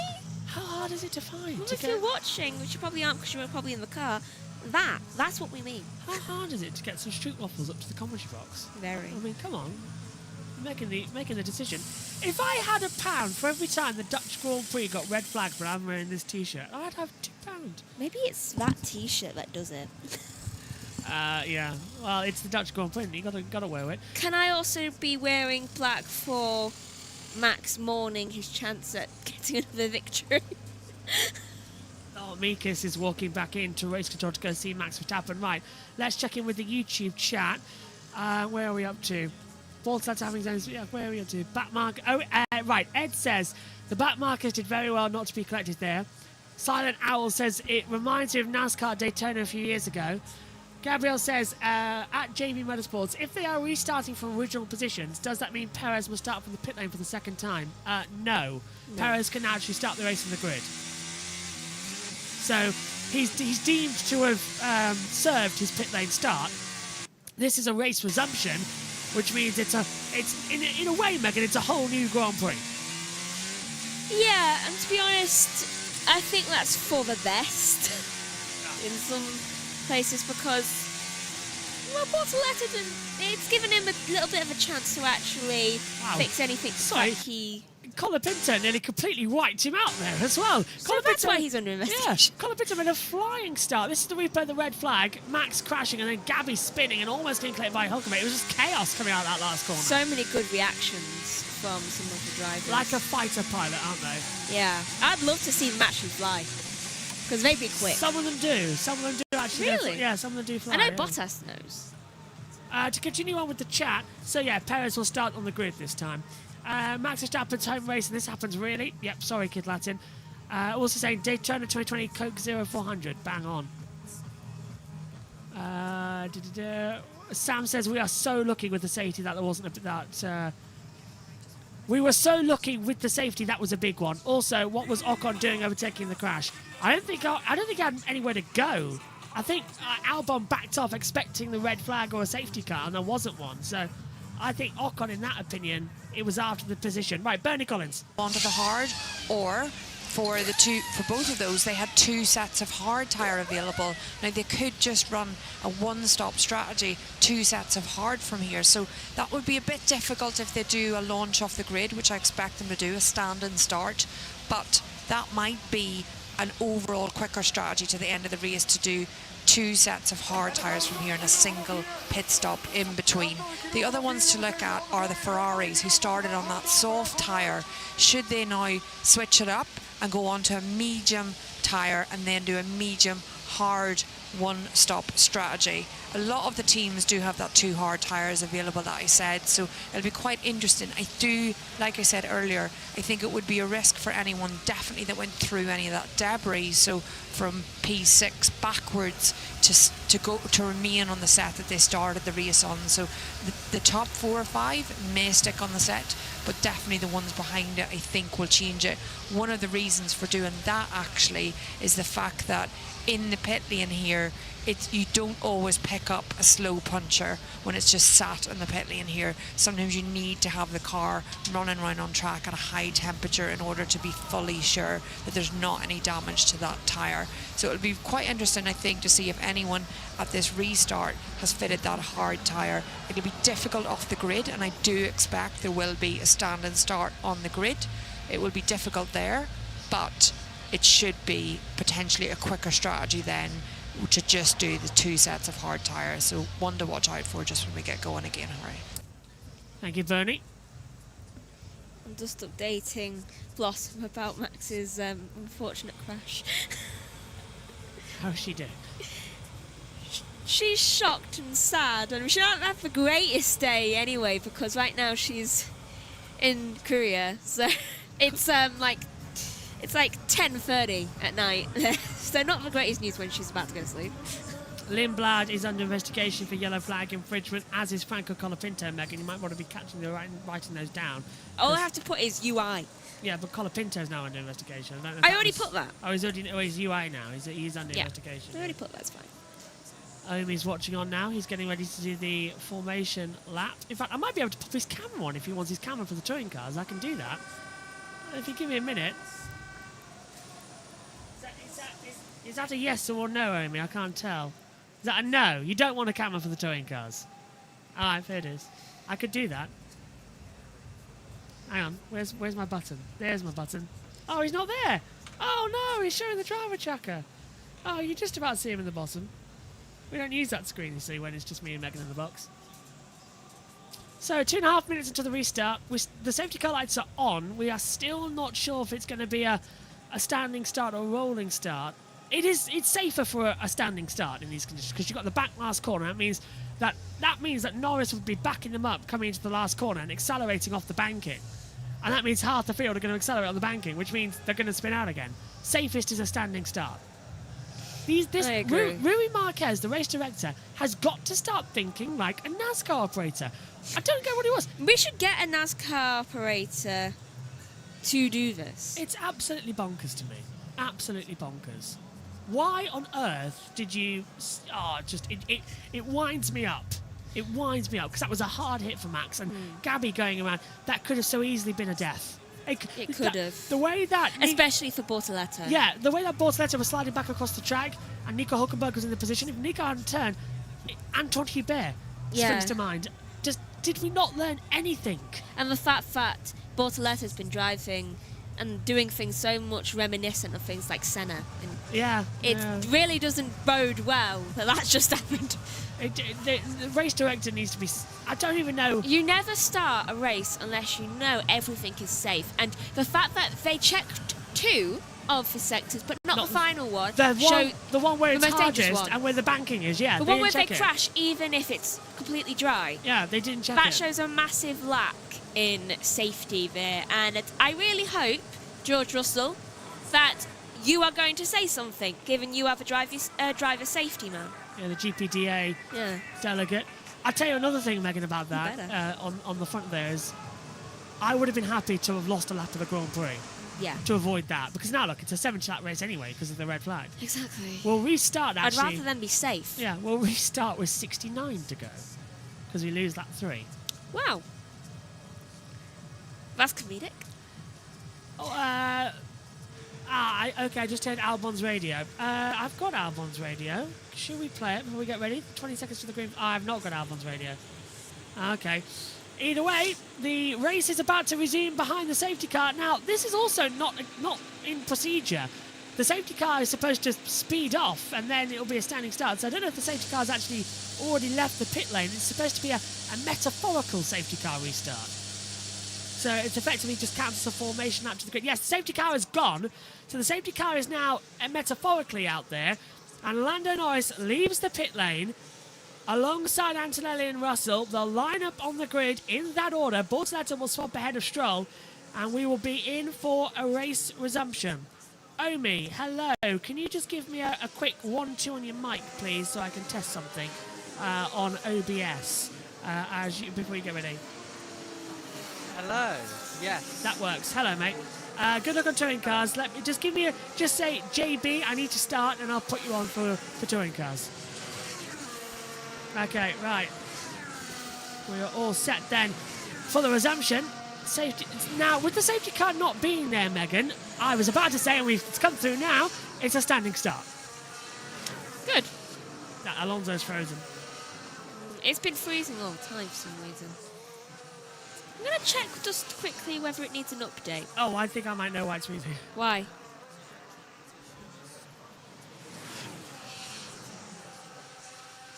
Yellow.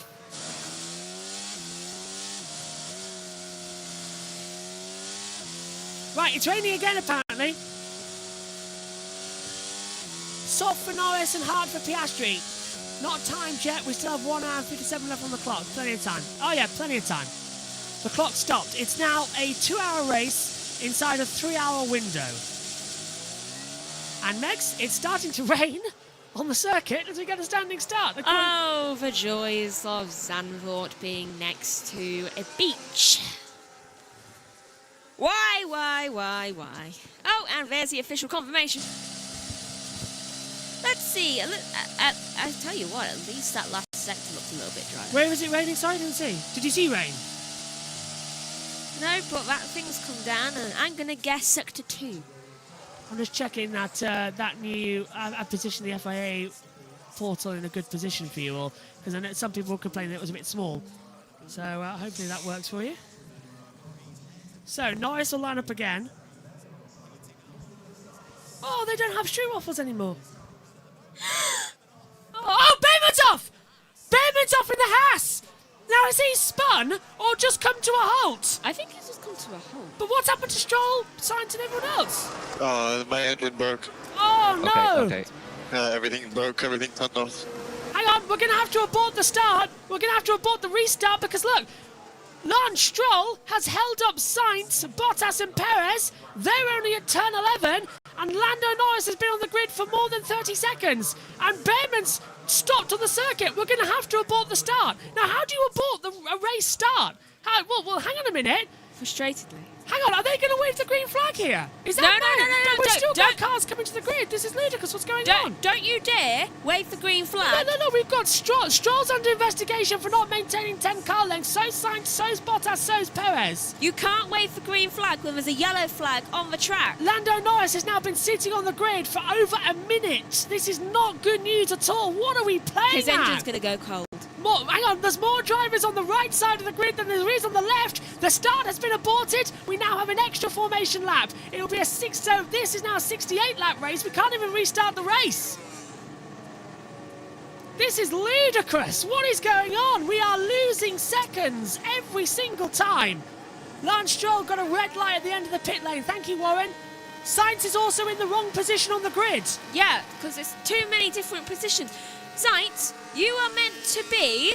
Lindblad's also stalled on the grid. Lindblad stalled on the grid. Lindblad has not got going according to our race control monitors.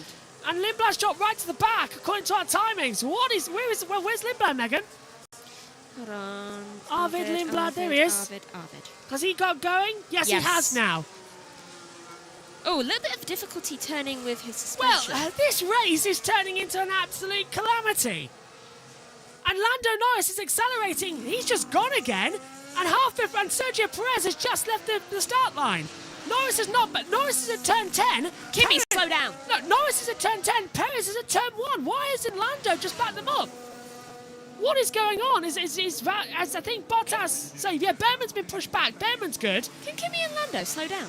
This is ridiculous. The race isn't technically restarted yet. And they've pulled Behrman now behind the barrier. So he'll be able to walk back to the pit lane quite easily. Well, this is just ridiculous, this race. It really is. I mean, how'd you go yellow? I mean, this is probably a good thing that Behrman stopped now. Because that is... Oh, and a little bit of a jump there for Sergio Perez. Well, they've been told to get the hurry on because Norris is now at the last corner and Perez is at turn 10. Race restart. I've got my stopwatch as well. Lando was on the grid for over a minute, though, so that engine's going to be cooking. No wonder him and Kimmy are trying their best to go as fast as they can because their cars are cold. And their tyres. I know people are going to think, how can an engine go cold? A wet track, that's how. This is bizarre. It's Brazil. Rain.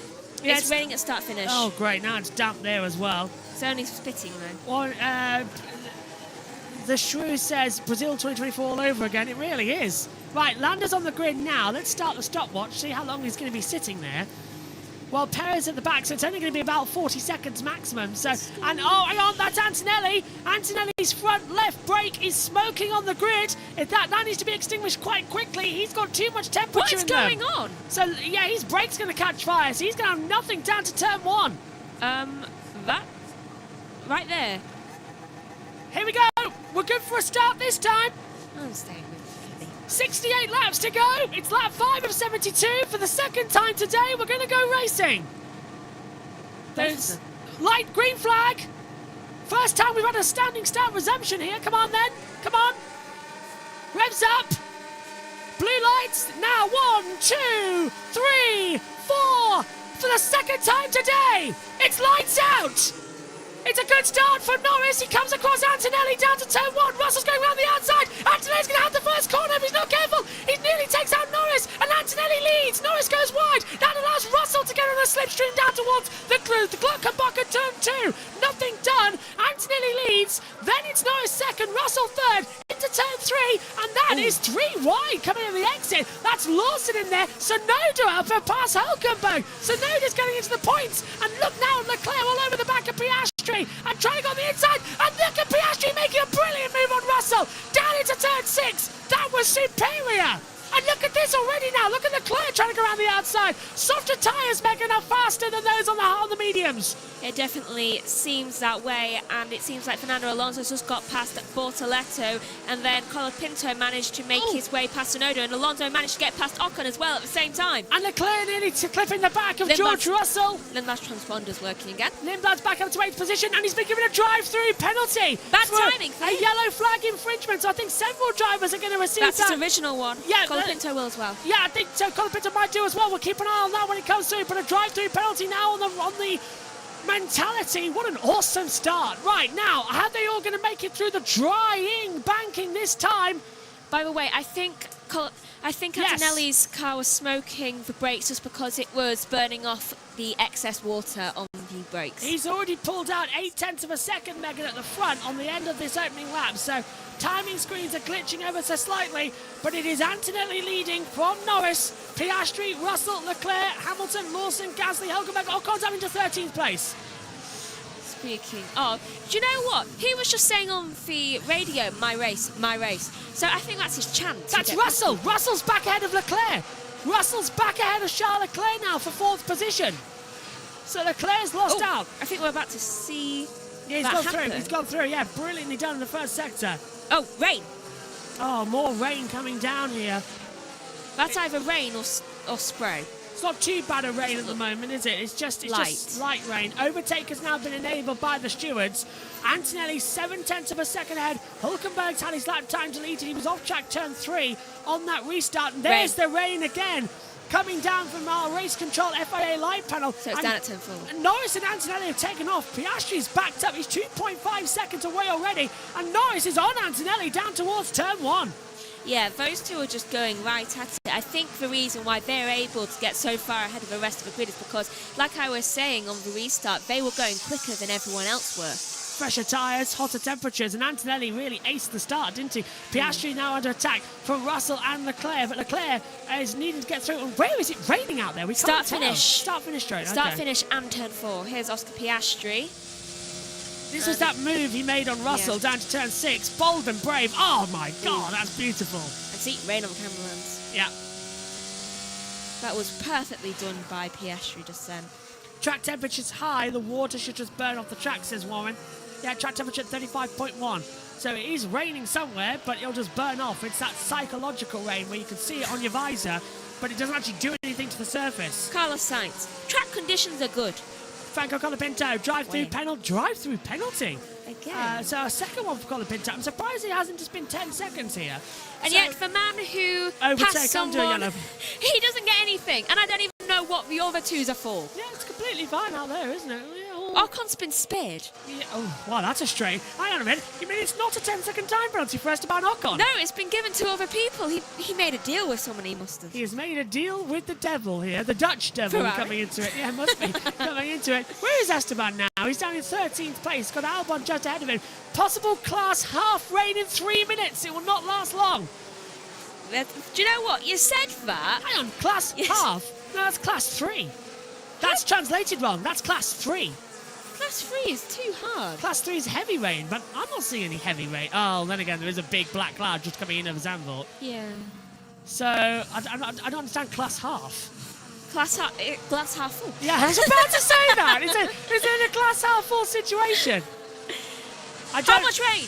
Someone's got half a glass and they're going to throw it in your face. It's visible now on Charles Leclerc coming into turn 10. Warren says it's spitting at turn 7. You just get the drivers going in on the pit stops and then their mechanic coming up to say, what is it about the Dutch Grand Prix that everything just goes nuts? Colapinto, box to serve drive-through penalty for Franco Colapinto. Basically get it through the rain. On the day where the Argentinian Prime Minister said that he is going, or President, I can't remember which one it is, said that he is going to vow to bring Formula 1 back to Argentina. And they've just given him a drive-through penalty. I mean, that is, that's F1 stance. Amy, are you nearly on touring car start times? No. Nearly there. Is Louise on her grid walk? Come see, come ça. And Colapinto serving his drive-through now. Frankly. So he's now penalty served. I haven't seen... I wonder what tyres... I haven't seen Lindblad come in yet. Oh, he's down in 20, so Lindblad had served his penalty. He must have served he served it 3 laps. Jeez, he did it quick. Oh, he served it bang on time. Okay. He saw it and went in. He does not want to be the naughty boy, does he? He was at the back anyway. Yeah. Jeez. No. Franco going wide? No, it's just that was not a drive-through. Ollie Behrman noted leaving pit exit on a red light. Now, I think, Warren, you mentioned that there's a red light in the pit lane, and Behrman got it. So the light procedure's going wrong. I think he's got his karma. Yeah, I wonder why the light went red when it was leaving the pit lane. That was... Race control have had an absolute mare today. Do you know what I was so concerned about just then? Because I don't think that was enough time to go... did he slow down enough? In the pit lane? Yeah, I don't feel like he did. We'll keep an eye on that. Antonelli leading by 1.1 second. Bortoletto? Also leaving pit exit on red light. Oh, okay. So this is going to be a massive thing. This first 9 laps have been crazy, said Sam. It really has. So, Bortoletto noted for leaving exit on red light. So we'll keep an eye on that coming forward. As we are on lap 10 of 72. Antonelli leading on the medium tyre. Norris is second, 9/10 of a second back. He's on the softs. He's changed those soft tyres since the red flag. He was starting on medium, so Norris is banking on more rain coming in order to go crazy. Yeah, but I'm not sure whether more rain coming in will be exactly the best course of action. It's going to be nuts, though. That's, Yeah. that's almost certain, isn't it? It will be nuts. It's just it might take him off as well. I am loving the Dutch Grand Prix as Antonelli now breaks a second of Norris, which means Norris will not have overtake down to turn 1. Megan. Do you notice how they always take away the races that are exciting? So Stroll was ready. the first. Okay, right. We're going to throw down now to Omi for touring cars. Omi, you are live in 3, 2, 1. So as Omi now, I've got to stop him from hearing me. There we go. My hand hurts. Right, so Omi, Chris Mellon, Stroll was the first car that stopped for the pit lane red light, and Bortoletto noted was not stopping. Behrman too, but he's out of the race, so Behrman might get a grid penalty. So thank you, Warren, for that. Do you reckon that's why Stroll was so far behind? Definitely, yeah. Because he when they were leaving the pits after red flag, the pit exit light went red just as Behrman left. That's why we had the gaps to pack with Stroll massive in the formation. Thank you, Warren. Okay, so that's why Behrman was ahead of Stroll, and Stroll was so far back because he must have stopped for it. Yeah, we didn't see that on the TV pictures up here in the commentary box. But Bortoletto must not have. He must have been around the same point as Behrman was. Yeah. So that's why Stroll was so far Well, it's exactly what you'd expect, isn't it, really, the touring cars? F1. Sorry, I was looking at the touring car timing screen. Yeah, it's just what you expect in Formula 1. No one to know what the rules are on the timing screen. He doesn't even know what day it is. Is it Tuesday? Yes. But, yes, okay, cool. So, Antonelli, he changed after the... Did he change after the... I can't quite tell if he's changed. No, he didn't. I just thought we had that caramel sauce with Stroop waffles as well. Yes. They've got caramel sauce in them. If we actually find Stroop waffles. How do you spell it? Literally, Stroop waffles are trying to be brought here before the end of the race. Considering we had that red flag, it might make it worth it. Okay. Where to buy? Tesco, usually, but not anymore. Other supermarkets are available. Sainsbury's. Bortoletto's in the pit lane, Megan. Okay, so... It's in alphabetical order of their first names. So Gabby Bortoletto comes into the pit lane. It's a 3-second stop. He takes off the soft and puts on a brand new set of mediums. Huh. A bit slow on the rear right there. So he's gonna gamble on going a long run. Bortoletto is going to be investigated after the race. So is Oliver Behrman for the leaving the pit exit on a red light. It's all go today, isn't it? How are you all coping with the race? Surely Max can't go winless this year, right? Would we feel wrong, says Sam. I think he might. They won 50 at Sainsbury's. I know. Oh, Sainsbury's. Oh, don't tell her that. We could have sent her to Sainsbury's. Mother. She's gone Lidl. Ooh, do you think we can get it? No, she's got in there for Stroop waffles only. That's your sweet treat, Megan. No donuts for you. So Behrman and Bortoletto after the... I'd love to see a replay of this pit lane exit light. I really would, because we haven't seen it on the international feed at all. Megan's seen it on Race Control. So, and I know, Warren, you've seen it. Why have you sent her to a place that doesn't sell them? Megan, Mum said I'll try Lidl. I'll tell her to try Sainsbury's. She's not going backwards and forwards. My voice is going, actually, for that start. Which one? The whole lot. Oh, I just heard a car alarm. Oh, Niles is saying that half an hour drive from my town, there's a Stroop waffle drive-in. We are off to the Netherlands. Get in the car. To the Netherlands. Do you know it's cheaper to go to the Netherlands and quicker than it is to go to Silverstone? So we'll go. It is. Yeah. Then again, I don't have a passport. You have to go. I'll go. You don't have a passport yet. No, I have to do that this month. You do. Right, Anthony leading by 1.7 seconds, and I think that gap's going to increase. However, we do know that they have said, Megan, that it's possible to do 24 laps on the soft, 24 lap medium, 24 lap medium. So the race evenly adds up. They sell them in the bakery section. Where? Middle. The 99p. Hey, so they are going to be there. We will have extra large. I'm going to need a little bit of a cough syrup here. Right. Russell's going to overtake Hamilton by a single point and six down in the Drivers' Championship. Do you know what? I knew that would happen. Yes. I'm going to text Mum, they might be in the baking section. Right, so 2 are out. 20 remain. So we're back to the old amount of drivers out on the track. But I've still got to write in Behrman being out. Yeah, Behrman and Verstappen losing out on time. Yeah. It's a shame for I'm having a soother quickly. Just to try. Oh, look at that dark cloud, Megan, coming in. Yeah. That looks like a rain cloud that might either fall a lot or will just annoy you and be there and then pass over. Where was that half glass of water we were promised a minute ago? Hasn't turned up, has it? Max drank it. Out of spite. Hamilton closing in now as well on Charles Leclerc and George Russell into turn 1. It seems to have passed. Russell's going defensive again now. Russell radio. Consider original plan A. Copy. That's a one-stopper. How does that man have time to think about these things while being in the car? That rain's coming over the circuit, isn't it? That's going to be quite something. Alonso's closing in on Esteban Ocon as well now.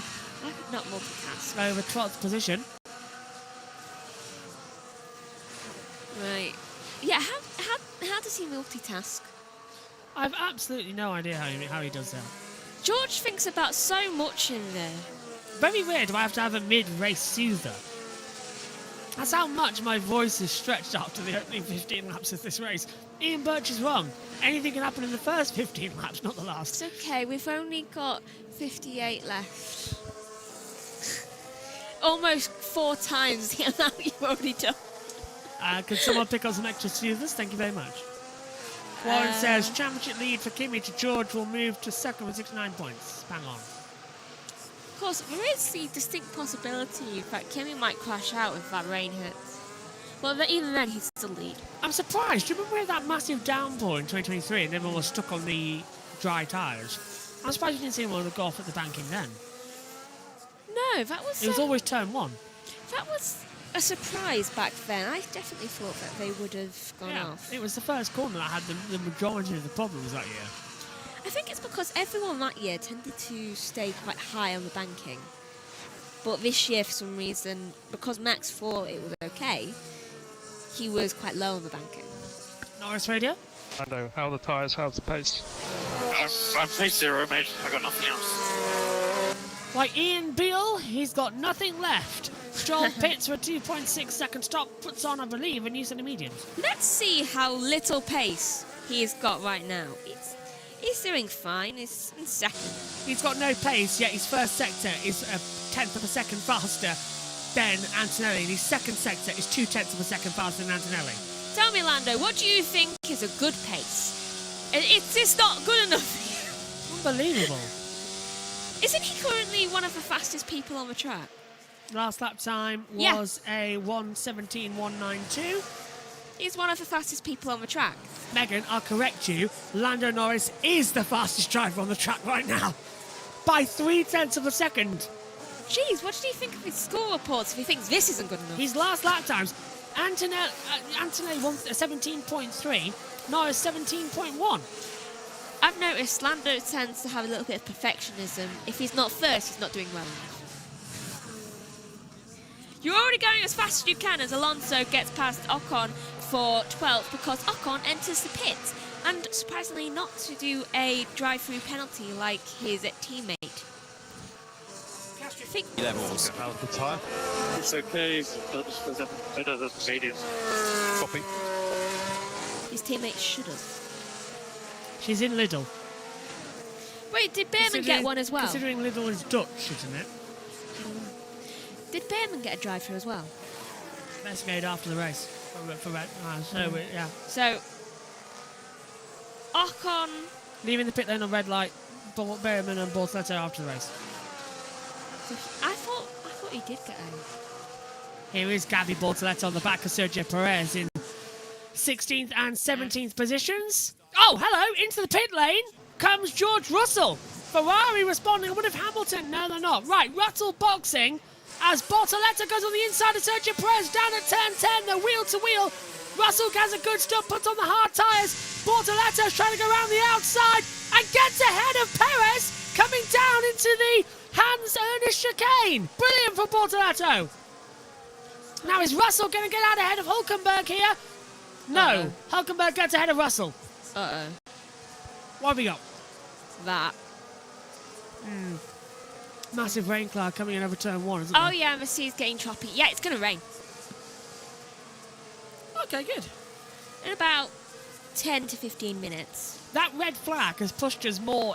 Russell was P4. He had pitted. It doesn't change our race yet, says Will Joseph is telling Norris on the radio. Sometimes I think Lando's one of the most paranoid drivers on the track because Russell even when trying he's to doing go on well, the inside line of Russell trying to go on the inside line. Hulkenberg down turn 10. Hasn't worked out. Now tries the outside line. Gives Hulkenberg enough room. And that's the difference with new tyres to old. Yeah. Hold on. Sails around the outside with a great move. What is the difference? Okay, so it's only 6 laps. Box for Piastri. He's in now. Right. She's got them. As Piastri. Oh, there's a problem rear. There's a problem on the rear. The rear left would not engage. And Piastri a 5.4 second stop as it starts to rain. More rain coming now. Yeah, that Is Piastri going to get out ahead of Russell? Russell through Tarzan. Piastri at the exit. No, Russell gets ahead. The poor stop from McLaren has cost them as it starts to rain. That's a shame there for Oscar. He would have got out ahead as Gasly and Tsunoda both enter the pit lane. Oh, I get to see a Tsunoda pit stop. I haven't seen one of these in a long time. Ooh. And hit. Work! You still don't get to see it for a long time. No, he's just exiting the pits. Yeah. You better do a 2-stop. Well, it might rain soon, so yeah, this rain is It now is continuing. raining. Yeah. Is it turn 10? Yeah, it's raining there. Do you know, I'm just going to go on Yuki's for a while. I think don't forget also. Oh, look at that rain cloud above the final corner. Oh, that is. Baby. That's very ominous. It's gonna rain. It's gonna rain. It's gonna rain. Right now, F1 will be calling the woman in, well, where was it? Indonesia. Indonesia. Yeah. They're going to be calling that woman. Doing the anti-rain dance. It weirdly worked. It stopped raining when she did it. Russell's Rain is scared of that woman. Russell did a 1:16.182. That's the fastest lap of the race so far. And he's got it into P6 now as well. Hulkenberg stops, so Hulkenberg's in the pit lane. That's like full-on rain. He got some P8 now. That is like continuous. So where's it raining? I don't know. I'm going to... Track temperature's at 37.8, so it won't do anything. No. Must be a really irritating thing for everyone. My voice is going a little bit. I might need a new drink soon. Okay, Yuki's about to start his lap, so I'm going to go off where... Piastri. The Ferraris are doing 17.5. We need to be better than that. We're aiming for plan A top lap. Okay, Tom Stack. Well, apparently being the fastest on the track for McLaren aren't good enough for them, so... Well, Tom Stallard telling Charles Leclerc there that, you know, it is going to change how you perception. Look how dark it's got now at the last corner onto the start-finish straight. That rain really is coming in. It's a juxtaposition about... Literally, it's like the wave of darkness is following the two Ferraris down to Tarzan. Wait a minute, if it shows a raining thing, is it raining in the pit lane? Yes and no. It means that there's rain somewhere on the circuit and they've activated that procedure. Well, I'm currently looking at Yuki and I can't see any rain. I can't see any rain either. It's stopped now, though. It's just going to be that tantalising day, isn't it? I feel like if it's going to be rain, it's going to be around here. And Yuki's caught them up really quick. The rain always comes in from Sector 3. Always. So the last sector down to turn 1. That's all. Oh, hello. That was a bit wide there from Charles Leclerc. Just got a bad exit, didn't he? That's that breeze I was talking about. The up to 20 kilometre an hour wind change of direction you can have. And it forced Leclerc off coming down into turn 10. Yeah, there's the rain. Yeah, it's just spitting. Box for Leclerc, and that's because his tyres are gone. It's just spitting, but she's not doing anything on the track, so it's just psychological. Antonelli, box. Right, the race leader coming in. And also that Norris in behind. The top three are coming in together. Right, it's up to the McLaren's pit stop guys to do a really super stop. We're right. Yeah, again, not good, was it, from Antonelli, 3.6 seconds. Norris is 3.1. In comes Charles Leclerc. So Lewis Hamilton now leads the Dutch Grand Prix. Bad stop from Leclerc. 4.2. Another sticky tyre. In comes Liam Lawson for his first pit stop since 2025 with Red Bull. Come on, don't mess. Slow front right, and we cut away. So Lawson was 3.3. Right, look at the front left from our point of view. It was a little sticky bit of a coming struggle. off. Come on, they had to get that good. They're only catering to him right now. It's a tight pit stop here in Zandvoort. It's the same width and length as Melbourne. Remember what happened there when it started raining last year? I'm starting to think George might have prayed really hard for Max to crash, because he must have gone back and heard what he said about him yesterday. What did he say? About the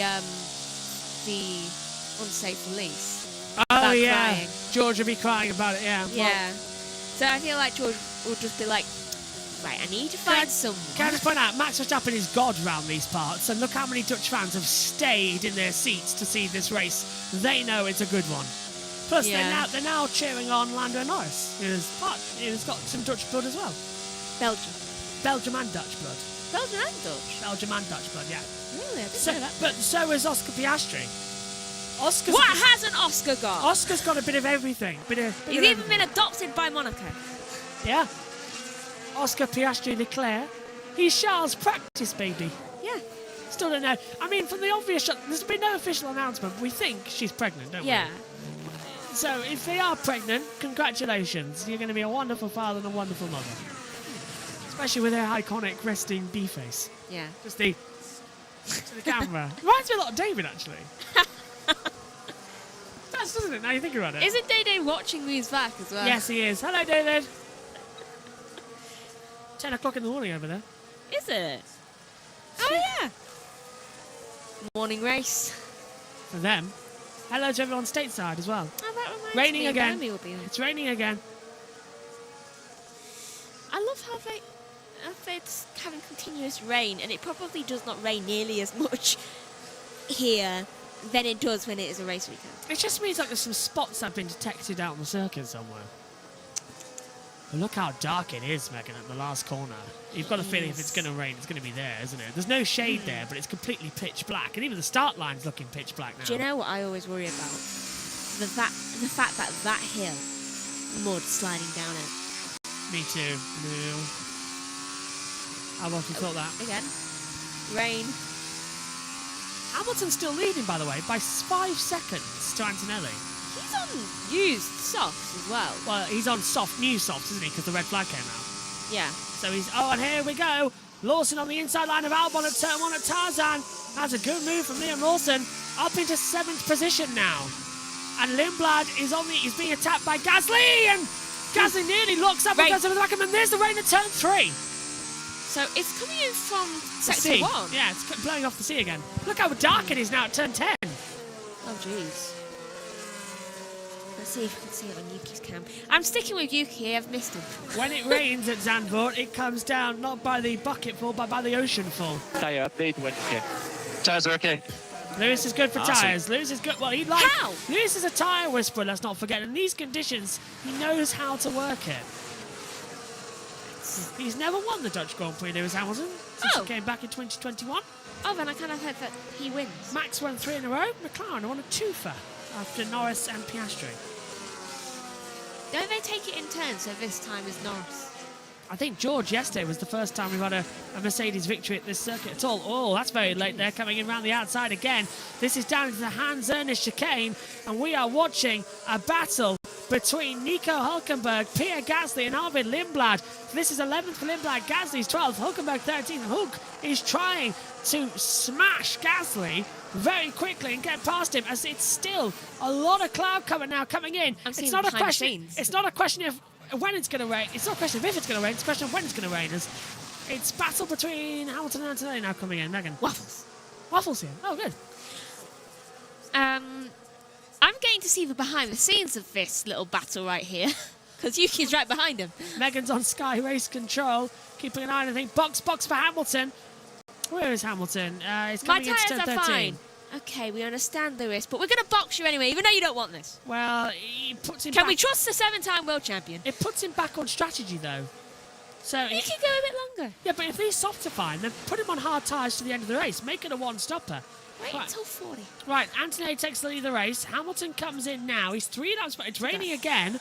What tyres do you put on? It is hard tyres. It's a good stop from Ferrari. And out he comes. He'll come up behind Leclerc, I think. 2.6, fastest of the day so far. Oh. And it is starting to rain now again. Yeah, I can see a tiny little drop on Yuki's camera. And also, Yuki has caught them up. It's this psychological stuff that's flying in, but the wind's picking up. It's starting to spit. You've just got a feeling that it's just going to downpour. Yuki has caught Hulkenberg up so quick. Gasly's on that. Look out, look. It's actually now, it's affecting visibility coming through the banking. Yeah, it's starting to get a bit misty out there. Oh. It's getting misty and it's getting wetter down at turn 13 and 14. It's also kind of an electrical storm. I've just seen Yuki's camera go a bit glitch. Yeah. Look at Gasly trying to go right around the outside line of Arvid Lindblad as the conditions are starting to be a bit treacherous. We're seeing a few slips. Oh. Track temperatures dropped to 34.3. Oh, and there's still loads of debris out. The water the FIA is detecting could be just sea spray. It's the first sector closest to the sea. The wind is blowing from the sea. Yes, the wind's blowing at 7.2 kilometres, but there are dark clouds above the area. So I think you've got the sea spray, and you've also got the rain coming in over the circuit in several sectors. As what do we do with these? Well, it's still coming through out here. You just have to wait there a second because we've got a little bit of action now because Sainz over for 10th, but look at Gasly. Gasly's got the attack on the outside line of Lindblad down into the hands zone of chicane. Lindblad's going to be on the inside. That's going to be close. Gasly locks up. He's going to go over the gravel. That gives an opportunity now to Hulkenberg, who sails around the outside. Sweet move there. Lindblad now up. Gasly dropped down 2 places, and it's sketchy. It's not bad. Rain down that sector. Yeah. Also, Yuki's just happy to be there. Yuki's right at the back now as well. As you can see, the mist starting to blow in down across to turn 1. Here we go again. Hulkenberg's on the outside line of Lindblad into the first corner, into Tarzan, and they keep it. Hulkenberg's got so much power around the outside, and a sensational move from Nico Hulkenberg round the outside into turn 1, and they're now touching the dust. It's starting just to get a little bit cooler. Track temperature's now dropped to 33.6. Air temperature 19.1. So it really is starting to have an effect. And look at this! Hulkenberg on the attack again! And kicks up the dust offline. Dust, water, oh, Did he go off? Did he go off? No, he comes on. Fabulous race. Right, where did you go? I'm going to hand this to you. I'm going to hand this. That sector. I'm going to hand this to you. Where did you go for these? You have to hold it. Aldi. Yeah. Aldi. Oh no, Lidl, sorry. You have to speak louder. Lidl.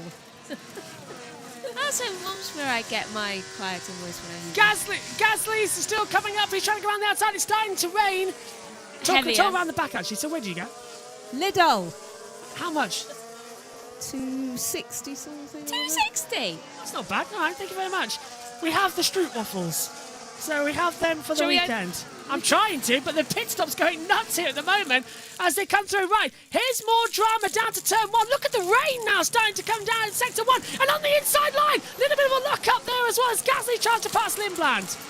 This is absolutely... Oh, around the outside, Lindblad on Gasly. How's that for a position change? Gasly coming on the inside line and still can't get through. They smell lovely. This race is absolutely nuts. It's waffle time. Who's going to have the option for an overtake? Gasly's sinking like a stone. And here we go again. Tsunoda on the inside. Yuki Nova sideways. And then, oh my God. Tsunoda goes through. That was a spectacular manoeuvre. He's been out of the car for 9 months. And he does that manoeuvre. I am speechless! Red Bull, why did you let him go for a thing that was your problem?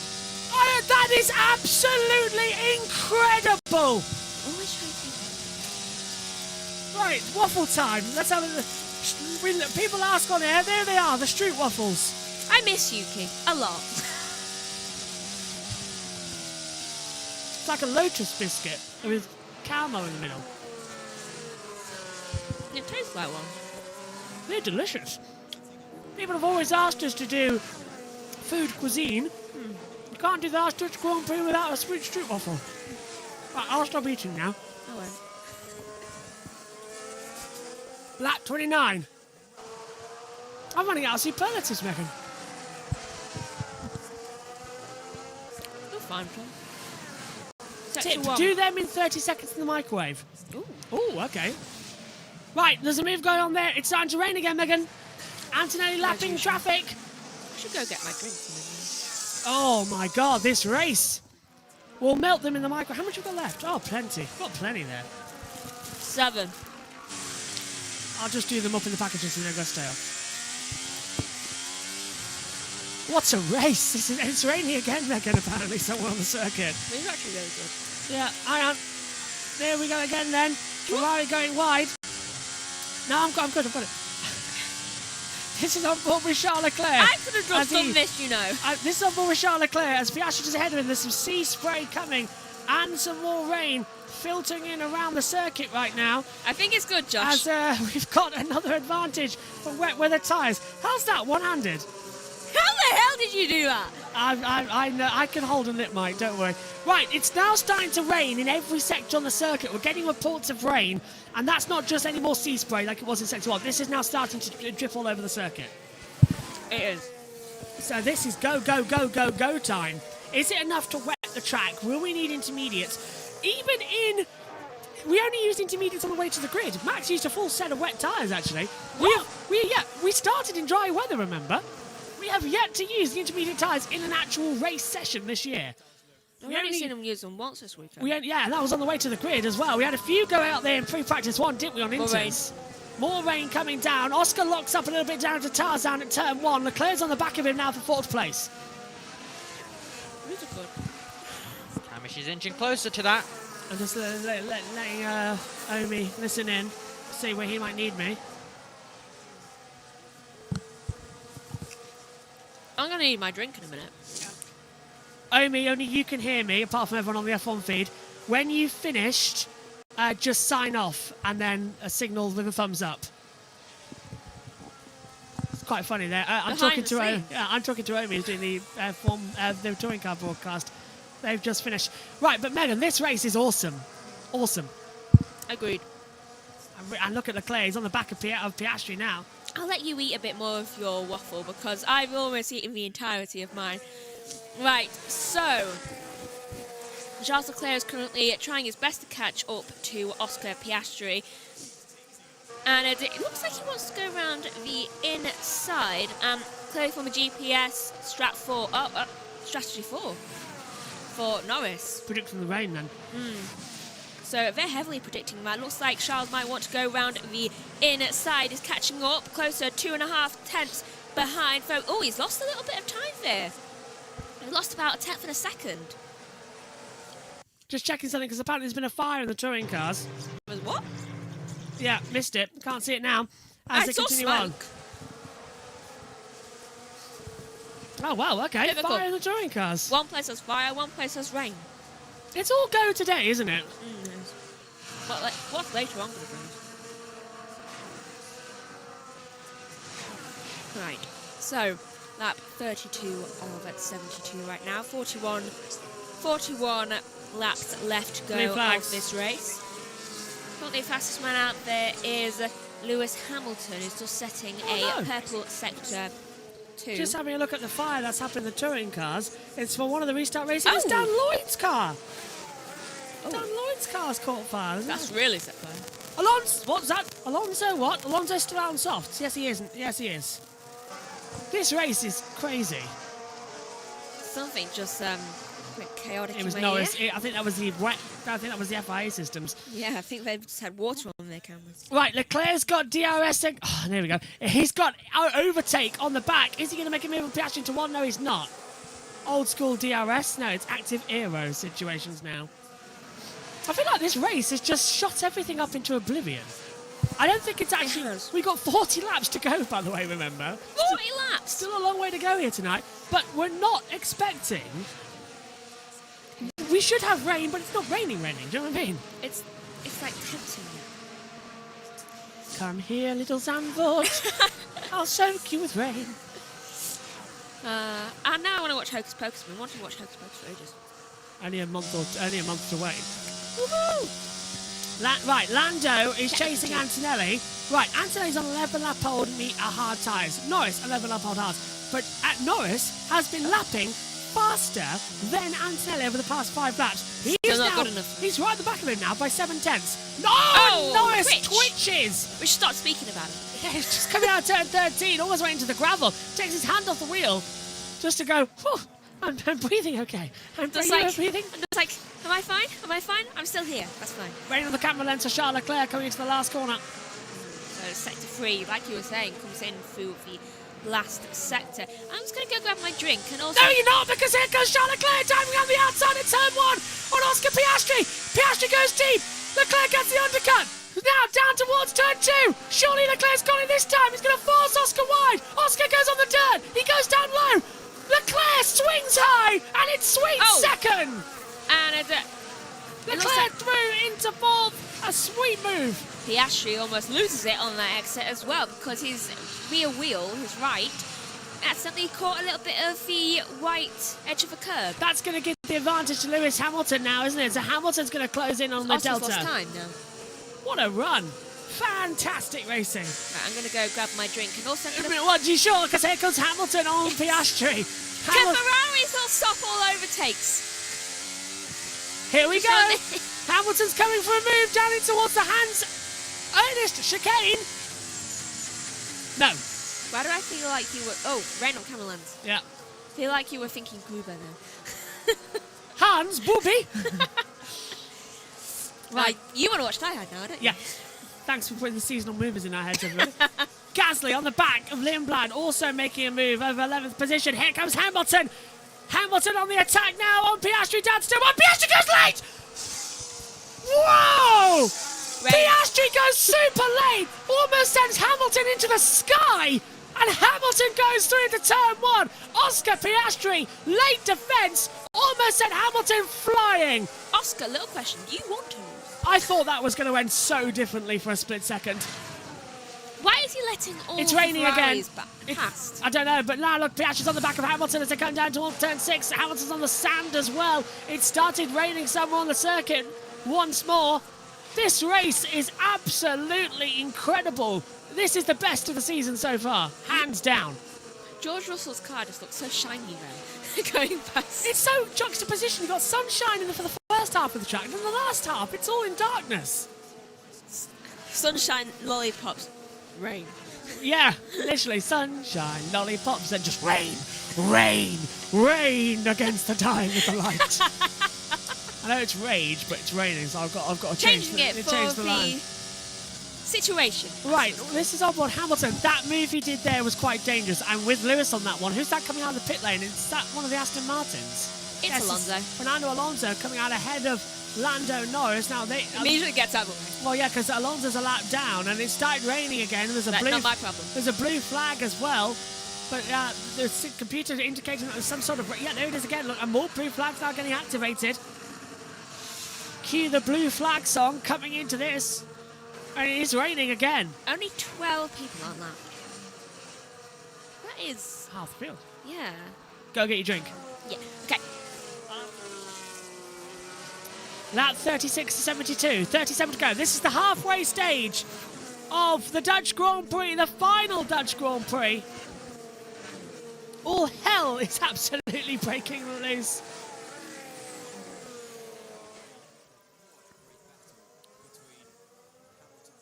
I'm just checking if homies keep on going or not. I'm going to text him, actually. Say, are you good?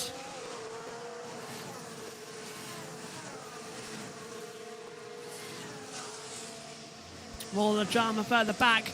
Anthony's now 1.5 ahead of Norris as Norris laps more traffic. It's raining. It's some sort of mist again on the circuit coming through at several other parts of the track.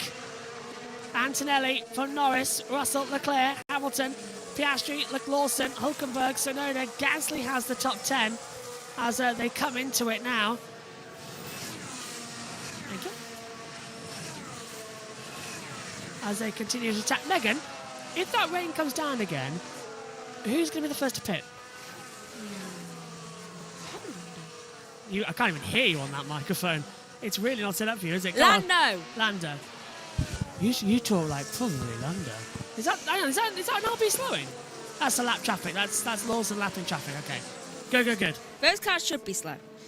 I also got some crisps because that's quite sweet. I'm fine. I like the street waffles myself. And Alonso passing Albon over 11th position. Albon's on the out, inside line. Alonso's on the out. Still no change there. If you need any, they're here.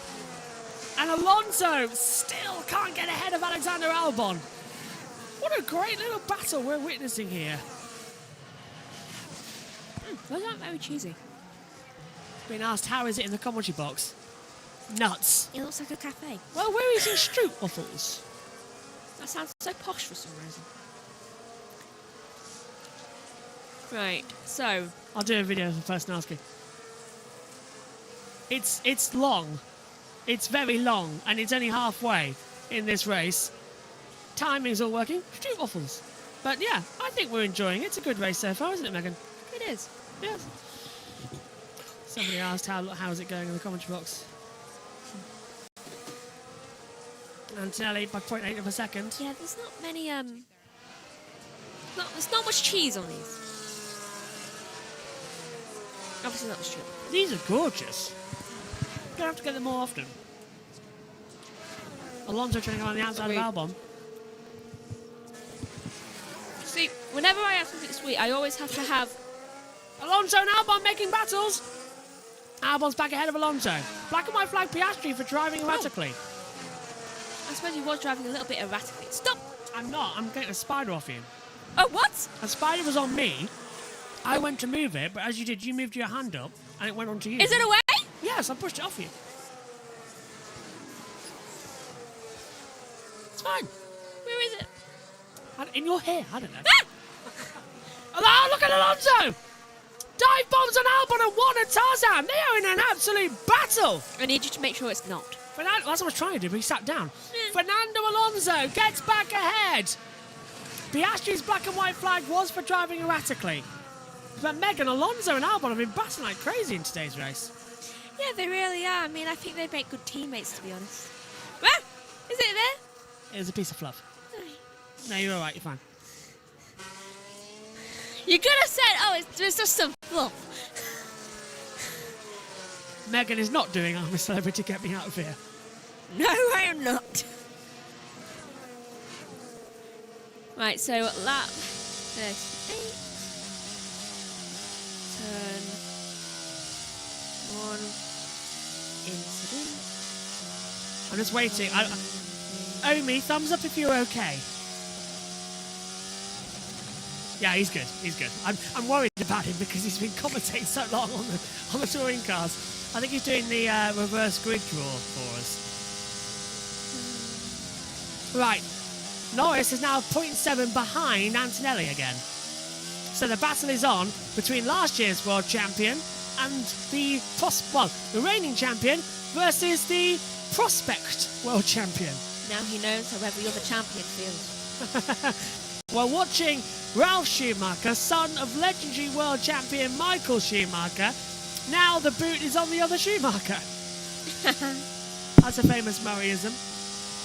It's on days like this I miss Murray. Because I reckon he would have absolutely loved this commentary. He would have gone nuts in the commentary box and just gone, well, anything can happen in Formula 1, and he usually does. Do you want to know what I've just done? Miss you, Murray. I was writing Piastri and accidentally wrote plastic. I know he looks like Woody from Toy Story, but come on. More than George, to be honest. My brain just wasn't thinking, so it autopiloted to the word that looked most similar. And that was plastic. Into the pits comes Antonelli. Norris leads, and Ferrari coming in as well. This must be Charles. Has to be for Leclerc. If it's not Charles, I'll be shocked. Hard tyres. It was a slow stop again from Mercedes. Quite early. 2.8. No, it's a Hamilton, is it? No, George has just gone in as well. So they're double stacking. Mercedes double stacking their drivers. And Ferrari doesn't seem to be coming in. That's a That's a really weird thing now for someone's them to do that. Someone's just gone against orders. Has George come in? What have Mercedes seen that they need to change that for? They saw the fact that Ferrari were double stack. Were gonna pit one person, so they decided to double stack probably. Warren says I saw more blue flag pedals, more than 3 for Gasly. That could be a penalty. Noted. If that comes through, we'll let you know. Norris is your new race leader here. Black and white flag for... Oh, we already said that. Yeah. Right, there's Russell. He's come out in 6th place. He had a gap to Lawson and to Hulkenberg. But credit to Liam Lawson being in P7. Really well done for him today. Yeah, I mean, he's really showing that he has the capabilities there. I just hope that Yuki manages to get up into... Well, where is he? Oh, he's in the points! There is Yuki. Yuki's P9! You see? Why did you get rid of him? It was your car! That's my boy! It was their car that was the problem, 2 not seconds. Lewis. Tyres are better. I'm quicker than Charles. My tyres are better. Okay, Charles, Lewis is faster than you. Lewis is faster than you. I know you're in 3rd and he's in 4th, but still. But can you confirm you understood this message? Now, Hamilton's on hards. He just hold Charles is on mediums. So, yeah, I'd argue you have to let him go. That has to be a changeover. I agree. Interesting that they went to go pit someone, but didn't end up pitting anyone. So, when I'm looking at this, someone's not playing the correct game. Really? Why? I don't know. I just get the feeling that someone is doing something they're not meant to. What do you mean? My right, I stopped pull-ups after Russell. There it is! No. That's Charles saying no. Don't play favourites with me. So, he's the one doing something that's not meant to. I thought I could. Hi, Amy. How was that touring car race? It was decent. Hopefully, by the way, you had the music behind you during that commentary, so there wasn't any dead air behind you. I thought you might appreciate that if you want to take breaks. Yes, okay. But thank you. Welcome back, Amy. I'd love to get your thoughts, Cricket. You were watching the Max Verstappen crash. What did you make of that start? Because me and you have commentated on races where any genius can tell that you don't go flat on an oval. 2 seconds. We're just losing time. Do you know what? If you're losing time, why don't you go passive? Lewis is furious, and he's right. He's losing time now. Leclerc's 10 seconds back now, 11 to Norris. And Hamilton wants to have a go for the lead of the race here. Now that Antonet's behind him. Hamilton's got to push on these hard tyres. He's got to make it to the end of the race. Ferrari needs to get Leclerc out of the way ASAP. Right, Omi, what Raining. Where? There. Yeah, more sea breeze, I think. And look, Lewis is just getting taken off by Leclerc. Right, Omi, what have you made of that start with Verstappen and this little battle with Ferrari? Yeah, it was very much just not what you want at a banked corner at all, one bit. So that was quite the shame, and it was quite disappointing. Leclerc's going to come in, so that'll get rid of this issue that's going on. But yeah, it was very much just not what you want, and that's why you don't do rolling starts as well through that part of the circuit, because effectively they'd just done one lap, and they were of course running through that part of the circuit. But yeah, we've seen a lot of issues in the past for drivers losing it round at that part of the circuit when it's damp. Thanks, Omi. You can have a well-deserved break. If you want to say anything, you feel free or unmuted and unbothered. As Charles Leclerc now changes over, and it's a slow stop, Megan. Rear right, again, glitching. 3.5. Yeah, that was very good. 3.5 now. That means that Russell's slotted ahead, but is that going to be lap traffic? Yes, it is. And I suppose they're trying to now unlap themselves. Charles, do not fight against them. He's stuck with Lindblad and Sainz battle, which is 14th and 15th position. So Ferrari had to sacrifice Charles to go after the race win, and that's possible here. Hamilton's radio. Big way of wasting time, guys. Good job. Oh, Lewis is absolutely furious at Ferrari for wasting time, and that's right. It cost him 4 seconds to Norris. I don't know why Ferrari is so late on reacting here. Lewis, just breathe. Norris is going to pit again soon anyway. Lap traffic now getting in the way, so they'll get out of it. Is our driver Chaka still having glitches today? No, it's fine. Oh, yeah, a little bit too wide there. I mean, I know that is like... Is that Albon? Yeah. Or was it Sainz? I don't know. This race is... No, it's Sainz. Oh, it's box office. Right. Could be either, actually. Right, McLaren coming in, and slippery surface flag is out. Sector 16. That's the banking. That's the banking. What's going on down there? Rain. Rain is what's happening. Track surface slippery, sector 16. That's turn 13. That's the banking. Piastri pits. Right, in comes Piastri. On goes the set of the soft compound tyres, and again it's slow on the rear left. 2.9 no, Meg. I think one of his wheel nuts is warped. But he's still 40 seconds clear to Piastri. Piastri is to Lawson, so Lawson's, he might catch up on Leclerc. That's Lawson. That's Lawson passing Piastri. What are we looking at? Oh, they're showing leader, not interval. For God's sake, now we're showing interval. So Lawson clears Piastri by 1.1 seconds. So Liam Lawson's in 6th. Antonelli. Bono, I have no grip. I'll tell you what, Bono must be having Vietnam flashbacks. I've got no grip, Bono. Tyres are gone, Bono. That's what Lewis used to say.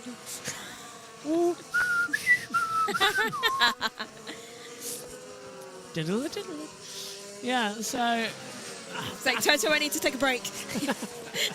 Into the pit lane comes Tsunoda. This happened once before. Well, so is Tsunoda a lap down? Yes, he is, yeah. Hulkenberg is still on the lead lap, by the way, as Piastri's all on the back of Liam Lawson now for 6th position. What a stunning drive we're seeing. Bernie! Maybe preempted that a little bit earlier because now both drivers have lost time. Leclerc with some traffic and Hamilton with being behind Leclerc on an offset strategy. I think that's possible, and right now we see Oscar Piastri catching up on Liam Lawson, easily passes him. Liam, where was your defence? You had no defence. Are you just happy to be there as well? I think he is. Yeah. How do you plead, Your Honour? Just happy to be here and be the only one scoring points in my team. Yay! And then a boo from the back. Cracking race. Yeah. This is Formula One. Formula One at the moment works best on tracks where you can regen the energy. And where you so happen to be getting rid of the track. Best race of the year so far. Hamilton now within... Oh, that was an old message, yeah. So Hamilton's now 10.9 behind Norris. Norris leading on the hard side. So, right, Norris's tyres are 5 laps older than Lewis Hamilton's, just for a point of reference. So that's not too bad. But he's got... Oh, that ain't good. What have you got, Meg? First of all, rain on the camel land. Second of all, that was a very dark round. I can't add the blue flags for some reason to our watch-along. That was definitely a rain cloud. So, Lando Norris leads. 5-lap old tyres compared... Yeah, so 25 to 21 for Lewis. So Lewis has the advantage, Megan, later on into this race. If they're... Oh, but they're going to have to stop it. What, 25 to go? They're going to have to stop again. They can't make it to the end on 50-odd tyres with a track like this. And especially with that rain coming in. What did I say? I don't think it's going to be a one-stop race. Was that proved wrong? Box, Norris! Wow! This is going to be a two-stopper. I knew that they would pit again. They're doing pretty much the two-stop strategy we were expecting. Exactly what Ruth Boscombe said this morning. Just 24 laps on different sets of tyres. Norris comes in then. Hamilton will take the lead of the Dutch Grand Prix. He's going to be praying for a safety car to help him out to keep track position. It's a 3.2 second stop for Norris. Hamilton takes the lead of the Dutch Grand Prix. Stroll's out. What? Stroll's out. Stroll's in the pit lane. Is he out? Yeah, he's out. I just saw him wheeling him in. Oh, Lance Stroll is out of the Dutch Grand Prix. Look. Lance. Yep, Lance Stroll is out of the Dutch Grand Prix. He's being wheeled in as Gasly does it. I thought it was in too long. Gasly's in the pit lane as well, so he's out from 11th. But yeah, out goes Lance Stroll. Thank you, Megan. Yeah, I just saw him in the background, and I was looking at the thing, and I was thinking, you've been there way too long. Yep, so Lance Stroll is out of the Dutch Grand Prix. Liam Lawson coming into the pit lane from 7th place. He's still on the lead lap. So is Nico Hulkenberg, surprisingly. Hulk is out. Where is Hulk? Hulk's way ahead of Hamilton, 8th. So Hulk's going to stay on the pit lap here. Alonso's 9th. Fernando Alonso is in 9th place. And he has got, what's the interval between him and... Him and Yuki have points. Yuki's 12 seconds behind Fernando. As things stand... What happened there? As things stand... Are we pitted? As things stand, Fernando Alonso is on course for points and Aston Martin will be in P9. so happy. And Tsunoda in 10th as well, of course. Even more happy. What a Grand Prix this is turning out to be. It has literally shook up everything, hasn't it? Brilliant. Brilliant. I'm not eating. I'm trying to finish one street waffle. You lead commentators don't get time to snack. You, on the other hand, can eat everything while I talk. Do you know what? You finish your street waffle. I shall talk. You watch. Massive accident, safety car now. It's what always happens. Yeah. Right, who do we want to go off? Perhaps the entirety of 1 to 8. No, I'll be kind. 1 to 6. Then Lawson gets a podium. And win. Actually, no, let's swap Lawson and Hulkenberg around. Hulkenberg's waited long enough for a win. Amazing that Hulk's still on the lead lap here. Yeah, I'm impressed about that too. So, Alonso and Tsunoda aren't on the lead lap. But that's just because they pitted. That's the only reason they're not on lead lap. And Hulkenberg's about to be off the lead lap as well. Hey, no! No! My drink! My food! Away, Spider! No! Thank you. Not that hard, was it? Okay, I have a full bag. You see, a crash didn't happen, but a spider did happen. Hamilton. Go Norris. Then we are thinking something different. Happy to go to a new medium. It didn't look great on Charles, so it's slower. We are not sure, but you guys have got the data, so figure it out, please. Okay, Lewis, stop going on about Charles being slow. He's in 5th. We're getting slower. Yeah, and he's going to come into the pit stop soon. I was shouting at Spider and just claiming my... I didn't care about anything else. That must have been the one that was on my arm earlier. I must have gone back up and gone down. Well, we're in the middle of redecorating our commentary box, so of course there's going to be a couple of things here. At least it wasn't a massive one. It was like a money spider. I put it safely outside. Good. Oh my goodness. Lewis Hamilton is now 196 points. He's 16 ahead of Russell compared to being 1 behind him. Yeah, but look at Antonelli, can I just point out? Yeah, he's a lot further ahead. A lot further. He's in the next solar system. And what is it? Whenever Harry Benjamin, Lewis Hamilton might want Harry Benjamin to commentate all his races. Harry commentated Spa. Barcelona. In fact, he's made a deal. You commentate, you win. I wasn't commentating either that day. Omi was commentating. I wasn't. Must be Omi. I was ill. I was forced off. Oh, that's when you did my job. Yeah, Bernie! And that tyre looked poor, so I think Ferrari pit wall are thinking extend. They've only got a lap or so till Antonelli's right there and losing time. Come out on the medium, but then they're going to have to decide what to do with Hamilton and Leclerc at the end of this race again. Thanks, Bernie. On board. Thank you, Bernie. Norris a little bit wide there coming out of turn 10.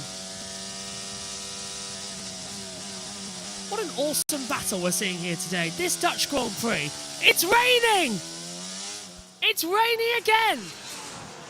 How about Antonelli? We'll recommend a wider line, exit turn 10. I can't look at that, sorry. As Antonelli has absolutely made a massive mistake coming out the back half of the track, and Lando Norris is all over the back of him. Antonelli now takes Norris. Antonelli, P2, Norris P3, and Norris is attacking. He wants his place back. He wants the place back, but Norris, look at Antonelli. 11 lap old tyres, and they are gone. It's a nice skyline. Gasly's on attacking Tsunoda as well. Norris might drive straight past Antonelli here. 4 lap old tyres for Norris. 11 for Antonelli. Hamilton says his tyres are good. He's done 26 laps. Is he going to stop? We believe Hamilton may try and go to the end, so there could actually be an opportunity with Hamilton later on, Piastri says. Rain. It's raining again. Norris might have the race win here. I think that is C, though, because it's kind of looking like it's passed. I think Norris is going to have back-to-back. Probably. So Antonelli might take it. 50-50, 5 by 5. Antonelli won't. Antonelli can't. Antonelli will have the net lead of the race. Hamilton will have to stop again soon. Antonelli's now 9/10 behind Hamilton. Norris just have the better tyres and the younger tyres. Here comes Norris. Norris down towards turn 1. Is Antonelli going to try and go defensive? Norris reeling him in into Tarzan, the top 3.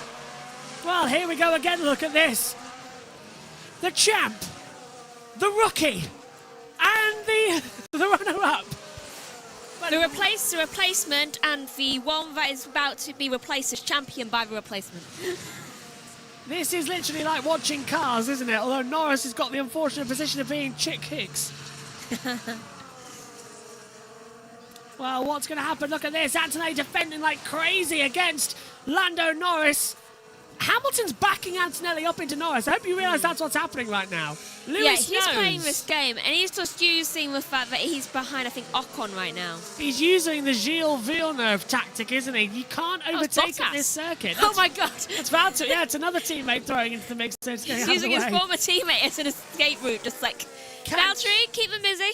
Well, Lewis has dropped at 0.2 of a second per lap. I can't understand how he's keeping on going. Although Antonelli's got absolutely no rear tyres either. Hamilton has to be backing up and saving tyres and pushing Antonelli into the path of Norris. It's the only explanation because the negative air now is going to be destroying both Antonelli and Norris's tyres. Well, Hamilton's got clean air.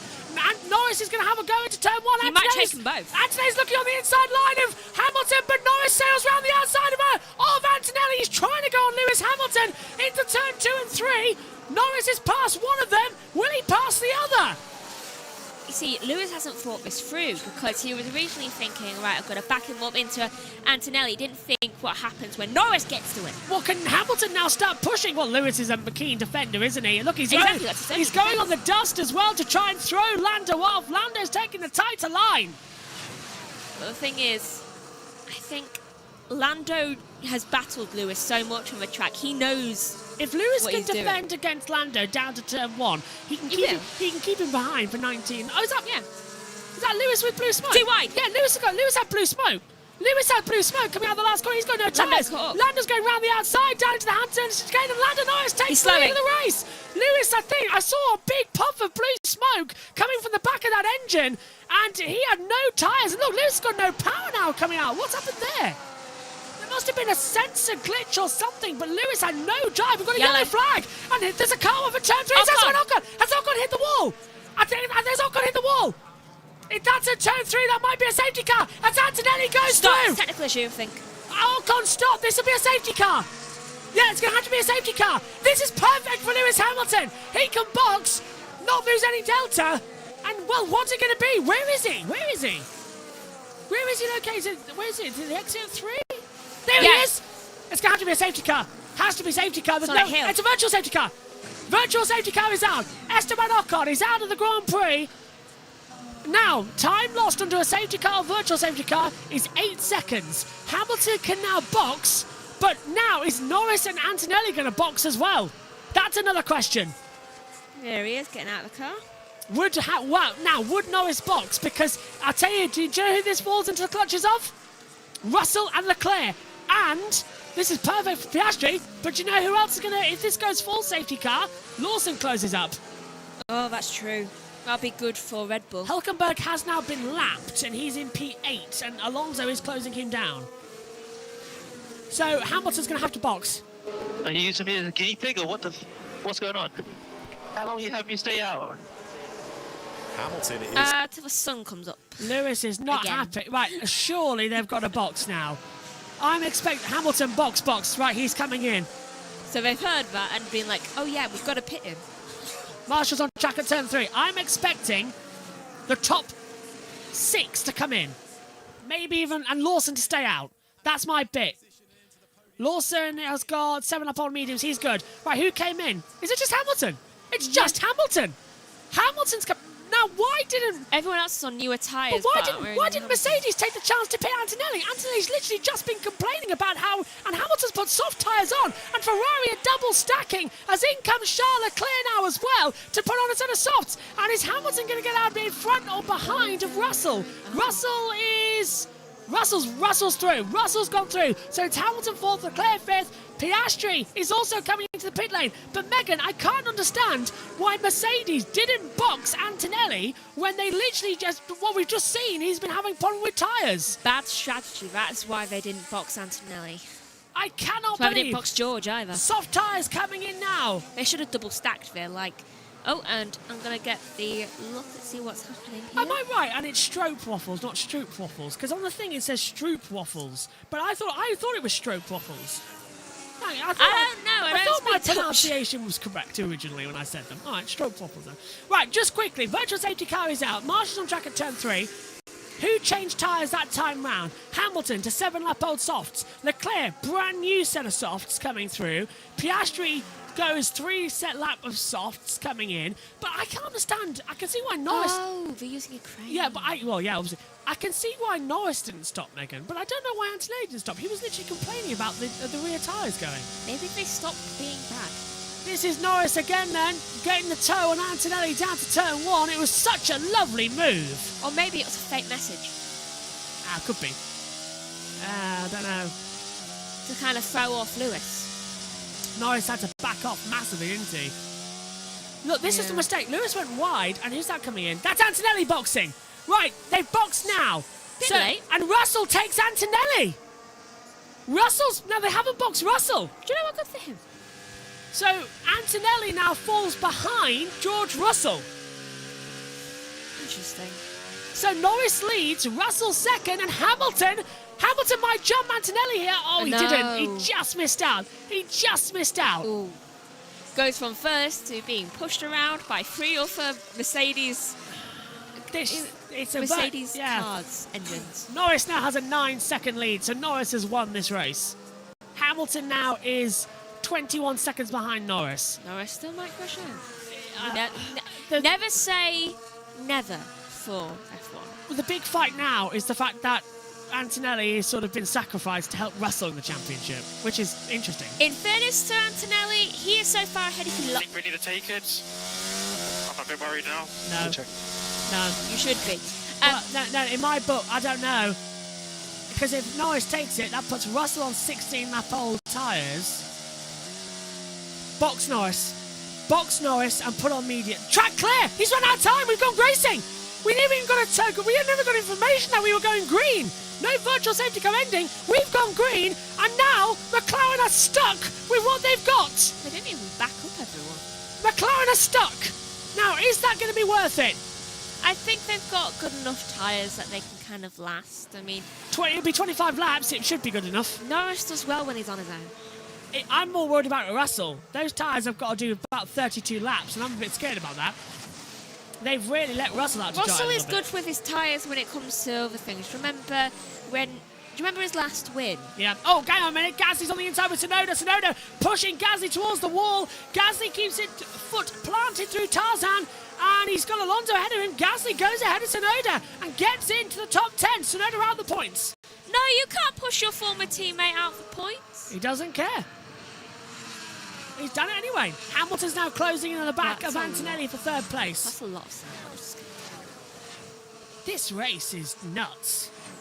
I hope someone from the top crashes just at least have this thing stop, just not Tsunoda. 15 laps to go. As Ian Birch would say, anything can happen.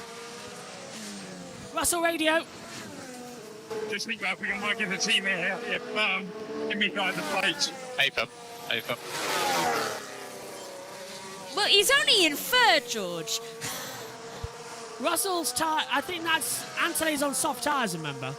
He's got to learn that their fights aren't with Norris right now, because right now Norris is on his own. Their fights with each other. Hamilton's 9-lap-old softs. He's no competition to Antonelli. I don't know why Ferrari put 9-lap-old softs on. Yeah, that's weird. That's a stupid decision. Maybe they didn't have anything left. Mediums. Put the mediums on. That was the way to go.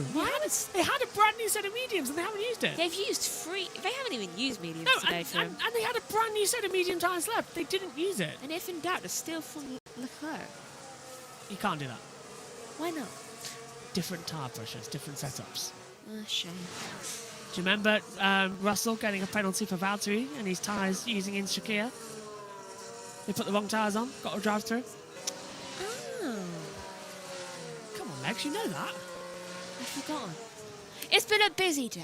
Right, here's the move again on the inside. This is Gasly getting ahead of Tsunoda. Tsunoda really forcing him in. Is that Charles Leclerc ahead of him? Yes, it is, yeah. That's Leclerc just behind. What a brilliant day. Do you reckon Gasly might get like a technical issue? Unlikely. Unlikely. I just want Yuki to get some points. I want him to show Red Bull that they shouldn't have put him down to third. I mean, Me too. He deserved better. I mean, it was their mistake. Liam also deserved better when he was there. Why are we seeing Antonelli and Lewis Hamilton when it's Antonelli lapping a driver? I don't know. And be it that driver is Sergio Perez. Maybe they just wanted to include him. Not a battle on track for position. No. Not at all. Let Antonelli go. That was Perez being told that, okay. No, he was going to hold him hostage. It's not Juan Manuel Fangio at the Cuban Grand Prix. Literally, he got held hostage. Really? Yeah. I think Howie did a feature on him earlier on the weekend, actually, on Sky. How did they even let that happen? Broke into his hotel room during the night. Oh, jeez. Fangio actually agreed with what they were saying. Gosh, They treated him very nice. And it was almost civil kidnapping. He was probably like, asshole. Franco Colapinto noted for a yellow flag infringement. Now, we've had that early on in the race, so Megan, what would that be? Black and white flag. Yeah, but it was a time penalty earlier on, wasn't it? Drive-through. Oh, drive-through. We'll drive-through then again. If he's deemed to have broken that, then it's a drive-through. That's under a virtual safety car, so definitely going to be something harsh. Oh, you can hear Hamilton's tyres squeaking underneath him. Plug says, Colapinto... Oh, we got it. Hello, Plug. Yeah, he's already got 2 penalty points. That'd be 3 total penalty points for the 12-month period. I wonder who has the most right now. Norris is very quick. Antonelli won't catch him. No, Norris has got this one. Norris is going to be the winner of this race with 12 to go. He is that safety car. We need a full safety car, not a virtual. Oh, and the F4 race has been red flagged. Oh, that's not good. No, I don't know what that's for. Oh, this race got red flagged. True. Max Verstappen with a horrific accident right at the start of the race. It was a really brief red flag, though. 25-minute max, wasn't it? Not a long delay. It is almost 4 o'clock UK time. We started on air at 2. 1. 1 for me. 1 for you, 2 for me. We don't get much change around before we go to IndyCar. No, I've got to still clean my room. IndyCar's going to have 2 different things in broadcast. Oh, Lawson noted yellow flag infringement as well. Oh no, that's going to put Lawson out of the points. Yay! Sorry. He's got 38 seconds to Hulkenberg. Drive through is 25. That's a shame. That's a real shame. Norris again holding on the advantage. What is the second one? What? There's another one there. Is Lawson that and just Colapinto? Colapinto, yeah. Okay. I don't have the blue flags on my screen. That's only on your monitor. As the race continues on. Megan's very excited about the idea that there's soon going to be 3 monitors on her side. Because that's 1 for her laptop, 1 for the timing monitor, and 1 for her iPad. But I don't think the iPad can do Sky, so that might end up being something else for you. Like a race data chart or something like that. What do you mean, Sky? You can't screen share this race control. Okay. To the television. Don't work. We have the same. Yeah, it don't work. I reckon you might be able to. We'll discuss this later. Not tonight. Either way, you get 6 monitors as well. So 6 monitors plus the others. It's a time where you'd start to get a headache. It'll be basically the Sky F1 commentary box by the time we're done with this. Norris is exactly 10 seconds ahead of Russell now. Fangio is a legend, I agree with you there. I agree with you. Probably telling him to ask for more. Please update to these guys, says Nico. I don't know what you mean, Nico. Well, it's lap 63 of 72. There's 10 to go. Let's give you a quick race update. Lando Norris is leading by 10 seconds. Then it's Russell second, Antonelli third, Hamilton's fourth, Leclerc fifth, Piastri 6th, Lawson 7th, Hulkenberg 8th, Alonso 9th, Gasly is in 10th, and that's the final points paying position. And then outside, Tsunoda's 11th, Lindblad's 12th, Bortoletto 13th, Sainz 14th, Albon 15th, Colapinto 16th, Perez 17th, Bottas 18th. Esteban Ocon's retired with a electrical fault. Lance Stroll retired. Ollie Behrman retired because his engine died. Could be similar with Esteban Ocon. And Max Verstappen crashed out in dramatic fashion on the opening lap of the race and brought out the red flag. Driver okay. Do you reckon? Alonso's got 11% of the vote for driver of the day. Hamilton 12, Norris 17. Oh.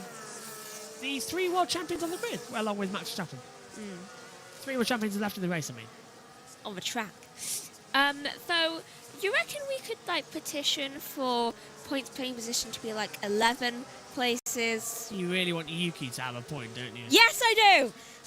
I don't think Yuki's going to get a point, but if he could, it'd be a valiant effort. It would be a Nick de Vries style effort, wouldn't it? As Bortoletto's closing in on Arvid Lindblad down into Tarzan. He can't get a move on the inside. He was thinking about it, but nothing ventured, nothing gained. Russell is now lapping traffic. So is this Antonelli actually on the back of Russell? Yes, it is, 1.3. So the 2 Mercedes might have a little bit of a battle towards the end of this race.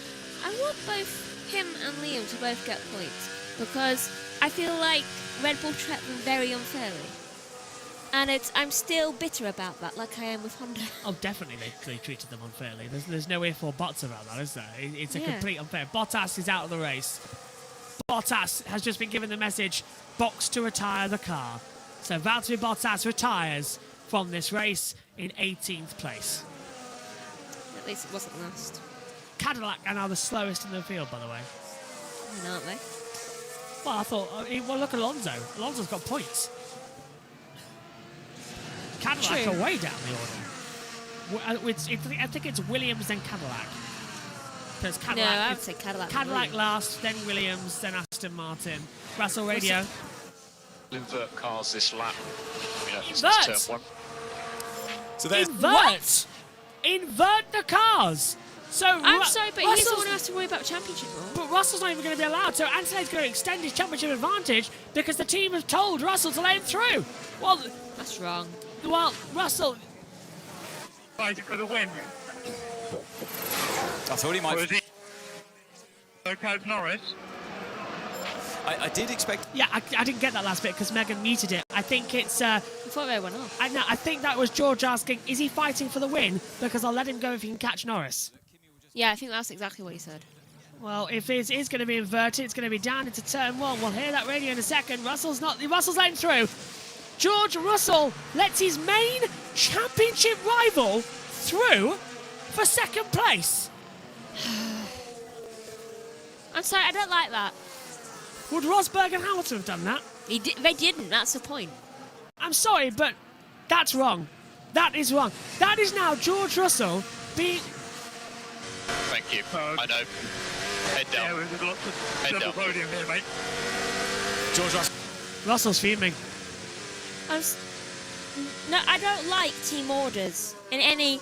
Hamilton's going to get Russell with ease now. I don't like team orders in any way, shape or form. I didn't even like it when Lewis was complaining about Charles being slower. You get by them on merit. I'll tell you one thing.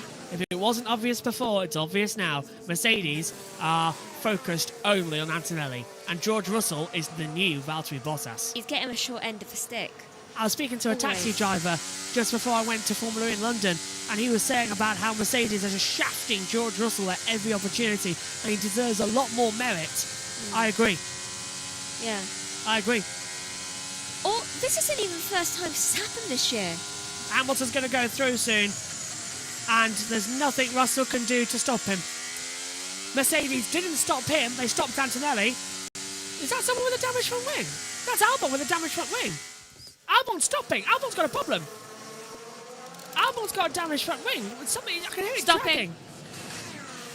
He's getting out of the way of the lap traffic, but Albon's got a damaged front wing out there. Is he still going back? Yeah. Sainz has gone through.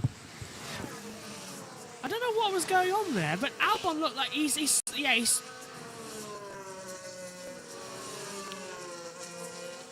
fine. He's fine. Albon's fine now. Trying to play the game. Yeah, so Albon's fine, I can get but to- he's got a damaged front wing on that side. I don't know what was going on there. That was a bit alarming to me at my point of view. That's why I was trying to listen, because I can hear what they're saying all the time on this. I don't know why you need an earpiece in there, don't you? Or you need a little thing. We'll get you one. Anyway, Albon has got a damaged front wing somehow, but he's running fine now. So is Carlos Sainz. I think he's wrapped into it. I think, Megan, you might want to stand up here because this is going to be Hamilton just passing Russell with ease, and this is the championship pretty much done now, isn't it, for George Russell? Because as soon as Hamilton gets through, that's Hamilton back to second place in the championship, and Antonelli is going to extend his championship gap. 10-second time penalty for Colapinto. I saw that coming. Too late to do a drive-through in the race now with 5 to go. So a time penalty is the next obvious step. It's also his second offence. It's getting a bit darker out there as well now, but no sign of any rain coming in. I don't know what Mercedes were thinking. I'm not happy. That has really... And Sainz is down to 17th place now. Track surface slippery sector 7. Do you want to know the most hilarious thing? What? Let Antonelli through. Yes, George was about, 7 seconds behind Norris? Yeah. 11 seconds, almost 12 now. Yeah. So you just basically cost yourselves anything. Lawson under investigation for yellow flag infringement, but he's got 30 seconds to Hulkenberg. Bono, there's something wrong with the car. It's like aero degradation for Antonelli. Yeah, there's nothing on the data. So you let him through, rather than someone who has a perfectly good car. I think Antonelli needs to let George back through. And Hamilton goes on the inside of turn 1. Russell goes defensive. That was a bit of a hello, how are you doing for Lewis Hamilton. Not really a serious overtaking opportunity, but he's now letting George know that he's coming for him. Yeah, and right now they're equal on championship points. Are they really? Yes, exactly equal. Slippery surface. Yeah, there's debris. I knew it, Water. look. No, it's Albon's front wing. There's also water. It's part of Albon's front wing. And Albon's coming into the pit lane. I think the two Williamses have collided. I think the two Williamses have hit each other. Because Sainz has dropped down into 17th and Albon's now come in. Yeah, Warren says the same things. Have the two Williamses collided? I think they have. And Albon is out of the race. Yeah. Albon has boxed to retire the car. So I knew there was a problem, but I think he's hit someone. Here comes Hamilton around the outside. Down into the hands zone of chicane on George Russell. Russell goes defensive. Leclerc's coming into play now as well. Hamilton desperately trying to get through. Hopefully Leclerc distracts Hamilton. I think the two Williamses might have touched. I'm not sure. But Albon definitely... Virtual safety car! Virtual safety car! That'll be for the thing. That's for the debris. Yeah. That's for Albon's front wing. I just saw when and it's a 10-second time penalty for Liam Lawson. That does nothing, though. No, it doesn't. Right, so I saw Albon's front wing when he was letting the leaders go through. I saw there was debris, and there's that front wing now. All over. All over the track. The marshals will go through. That's a dangerous part of the track. Double yellows out. I really hope they're going to slow down through there. I really hope they do. Oh, they cut away from the marshals because Antonelli's just going through that sector. Right, have the two Williamses collided? This is Sainz, and on the outside, Albon on the inside, and the two Williamses do make contact. And the side pod of Antonelli, sorry, the side pod of Alexander Albon getting damaged by Carlos Sainz.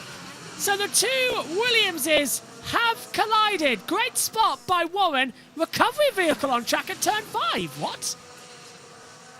And the VSC is ending. What? Why do we need a recovery vehicle for a place no one is? I don't think that's true. What's going on here? We're racing! We're green! What the hell's going on with race control messages today? Rui Marquez is panicking up there in the commentary box. Prince Berhard going to be waving the checkered flag.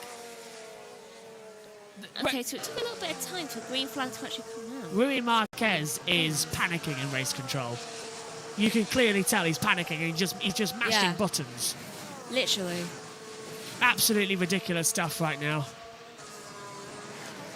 Is Hamilton going to get ahead of Russell? Leclerc's just behind him as well. I think he might. I agree. And it's... Oh, Arvid's not being very happy right now. Also involving Sainz and Albon under investigation. So that's 71. So why was a cavalry vehicle on track on turn 5 if the incident happened at turn 1? I'm not actually sure. Incident involving Science and Albon's been under investigation for causing a collision. Yeah, so Albon locked up, hit Science. Yeah. Great. Bit was hanging off a Science car, must have fell off at 5. It was Albon's front wing as well that got damaged. I noticed that wing was down, and it's a 10-second time for Carlos Sainz to cause a collision. It wasn't really his fault, though. That's wrong in my book. Well, Russell, this is going to be his championship pretty much over. If Hamilton can get past him here, Antonelli's going to take a further championship lead, and Hamilton needs to get ahead of George here, and here comes Charles Leclerc to the mix. Now, Russell is on 30-lap-old hard tyres, Hamilton's on 22-lap softs, but Leclerc's on 15-lap-old softs. This is the final lap, the last ever lap at Zandvoort. A thank you to the beautiful venue of Zandvoort as we go on the last lap. Well, it certainly has been dramatic. This has been one of the best races of the year. What a welcome back to Formula One after the summer break. And again, Russell is going defensive against Lewis Hamilton as they fight for the podium. Charles Leclerc is coming into the mix as well. It's going to be a double victory for Lando Norris now here at Zandvoort. It's closing in, isn't it, Megan? Lawson has increased his gap to Hulkenberg even more. 42 seconds now. The man's actually increased it by 10 seconds so that he can go back to the exact same place. He'll match Louis Rosser, Alberto Ascari, Jack Brabham, James Hunt, Alan Prost with Lando Norris for 2 victories. Here at Zandvoort. Norris is coming into the last corner now. I don't think Russell's going to go defensive against Hamilton that much. It's down to the chicane. That's going to be the last opportunity. It's going to be back-to-back victories for the world champion. A second win here at Zandvoort. Lando Norris wins the Dutch Grand Prix. Antonelli is going to come home in second and take a further extension in the World Championship.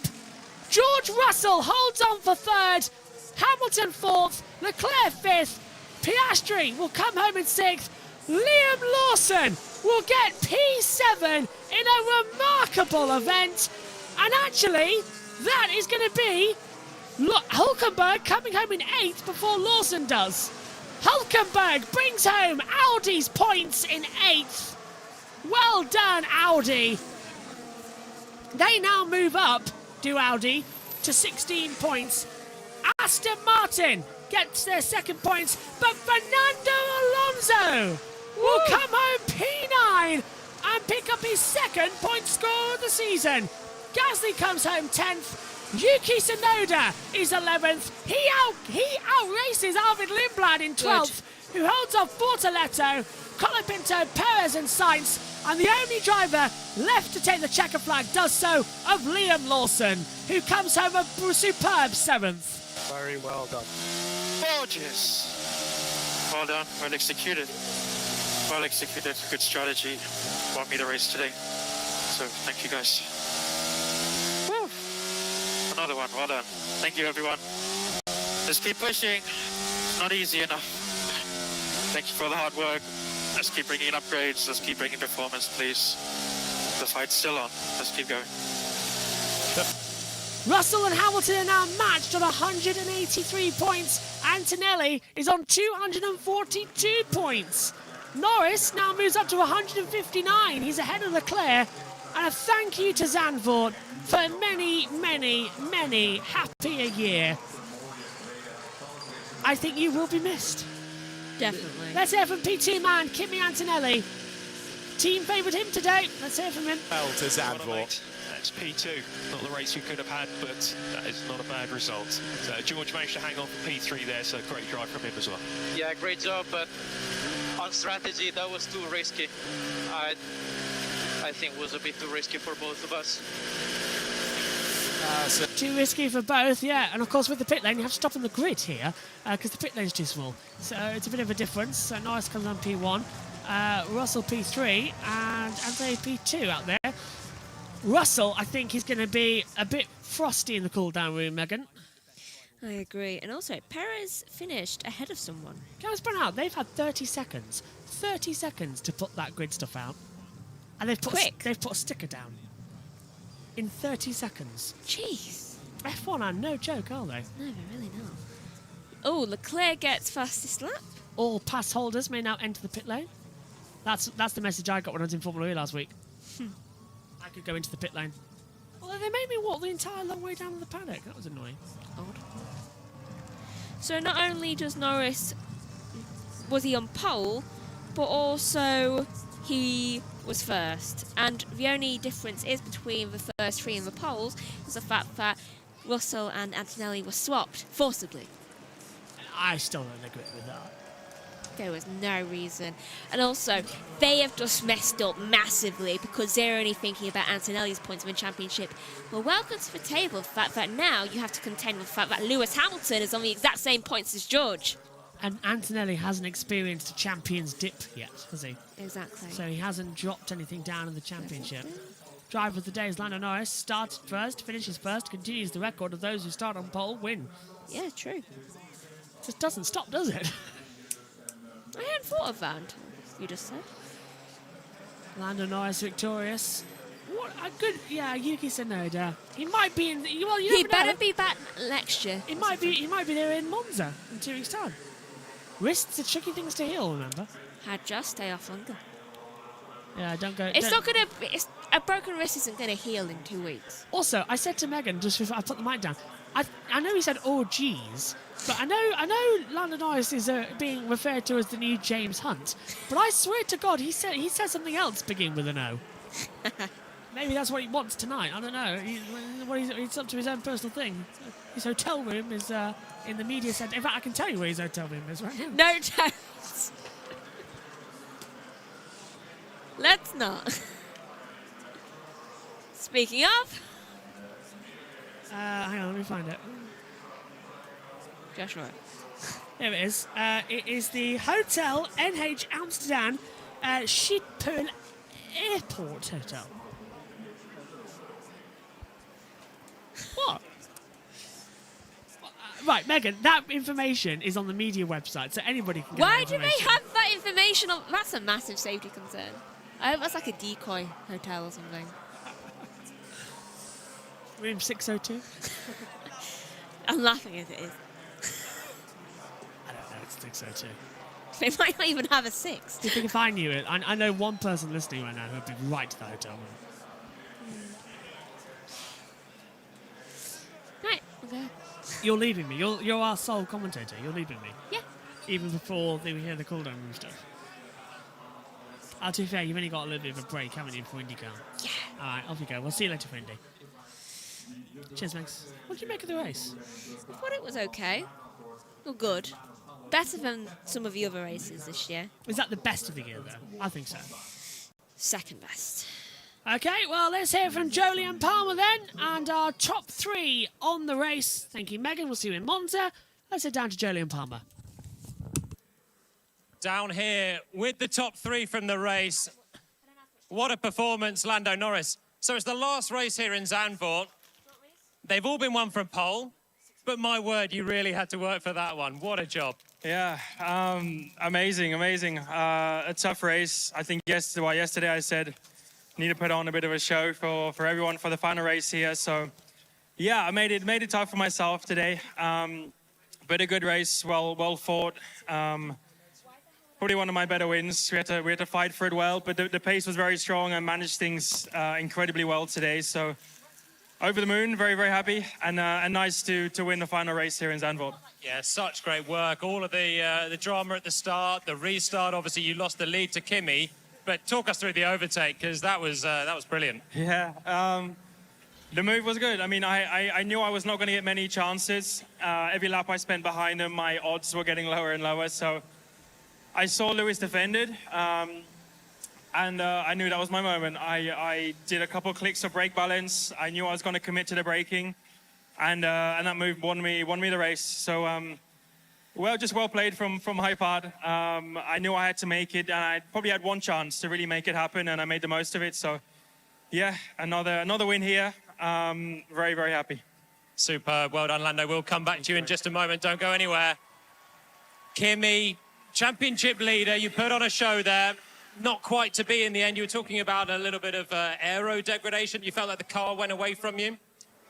Yeah, I mean, it was a very intense race, and managed to get the lead. And stint 1, I felt actually okay, but then from stint 2 onwards, just didn't have the feeling with the car. I was sliding a lot overall, and yeah, at the end, Lando passed me, and I knew I had no chance after that. But then, of course, George was was a great team player, and really happy for him to have held on to P3 as well.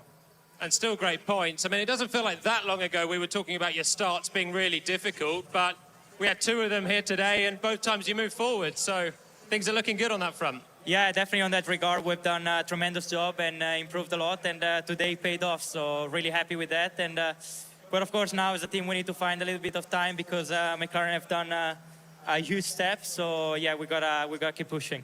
Well done, Kimi. The championship lead Thank you so much. stretches out. George, I mean, it's been a good weekend for you. Still started on the front row. You had a sprint win. You're back on the podium. The start was difficult. The end was tense. But talk us through the battle with Lewis to start off with. Yeah, it was a difficult start for me, obviously losing the position, and these two were very quick at the beginning, and then Lando was just exceptionally fast towards the end of the race. So it was tough to hold on those old tyres. Happy to be standing here on the podium because it was could have gone either way. And you weren't very happy with the team late on. We heard you trying to get a little bit of team orders to stay ahead of Kimi, I guess, to help the defence. In the end, the team might feel exonerated because your defence was superb. It looked like the tyres were going away, but you just positioned the car exactly where you needed to be. Yeah, I mean, Kimi was ahead of me anyway, so he deserved to finish ahead. And of course, when you're in the race, you want to fight for every single position. But with the pace, with the new tyre, he would have overtaken anyway. So it was the right decision, and it was, as I said, just happy to be standing on the podium. It's been a little while for me.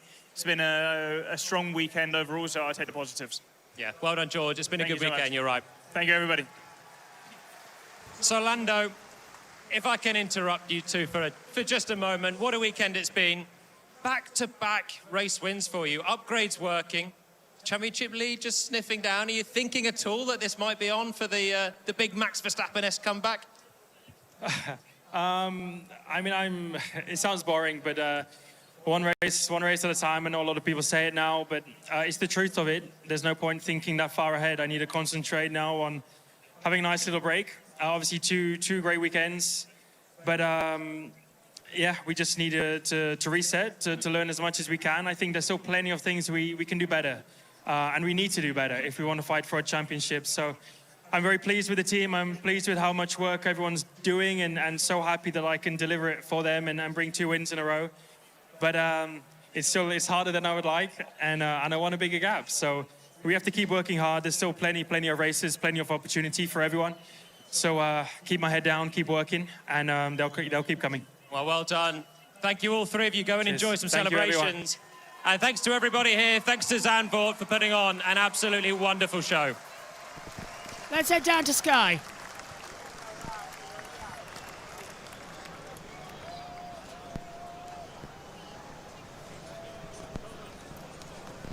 Lando Norris then signing the champagne as your race winner here in Zandvoort, continuing the trend of every Dutch Grand Prix since its return to the calendar being won from pole position.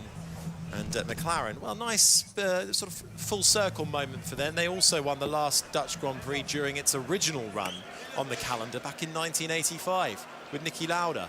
Lando Norris doing it in the modern era, and this was the moment. Clear track ahead, back-to-back victories for the reigning world champion. And the pit wall with Andrea Stella as team principal, smiling with that one. It wasn't an easy Grand Prix, that, for the pit wall to navigate. A lot of changing circumstances. Not an easy day at all. Like you said before, Harry, on paper, looked straightforward, win the race from pole position, but it was far from that. And what a great bit of teamwork as well, from where they were this time yesterday after the sprint race. Everybody seemed a little bit dejected, a bit downbeat, but then turned it around completely today. It took me into turn 4 on that one. I wasn't even looking in the mirrors. Out of 3? Really? Came out, not out of 3, out of 5. Before. Yeah, but you know, on which track were you? Same. It felt really weak into 7. Like no. When I went 7, it was like a big difference. Yeah. but I was in 4 and it felt really bad going into 7. Like no. Oh my god. Yeah, I made a bit of a stinker there. Bortoletti had a massive close call. Yeah, Hulkenberg and Bortoletti. My god. That was huge. A big hit. Watching the Max crash.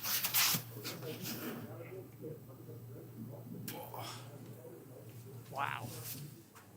And Bortoletti spinning as well. That's still frightening me now. Hulk's on board? Yeah. He goes right and then goes left here. Crazy. Restart. Good restart from was that crap. I just went into us, man. I had a soft tire. No deployment. I didn't even look at my mirrors, and next thing I just see it on my inside. I'm like, energy still being a factor. yeah. 3 clicks your air on brake balance, and yeah, away you go.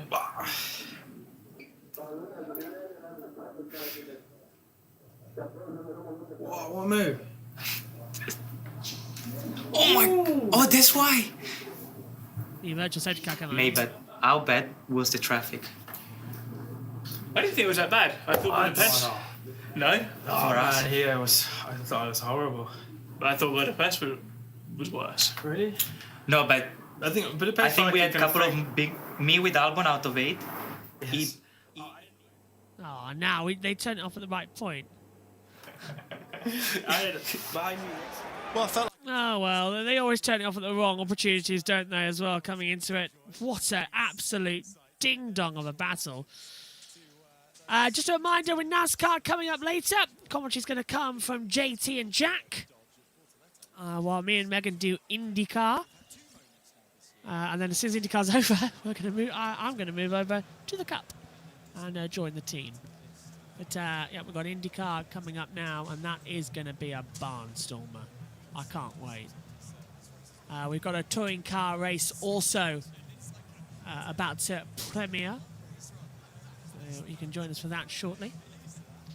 So I think it's an IMSA on it. Some point, I'm not actually sure when. I've got to control that at some times. It's all nuts today. And we just sort of we close our eyes and just hope that it all goes well. That's pretty much the standard. Our final ever podium here then at Zandvoort. You actually have to build the podium into the pit lane. It's how small this circuit is as a whole. As the Hans Zimmer music comes out, George Russell comes home in 3rd place. 2nd place now for Kimi Antonelli. And Lando Norris is the race winner. 2 in a row in 2026. Well, Orange couldn't win with Max. Orange wins Papaya. As our timing screens go down, let's hear the British national anthem from McLaren and Lando Norris. And here is the national anthem.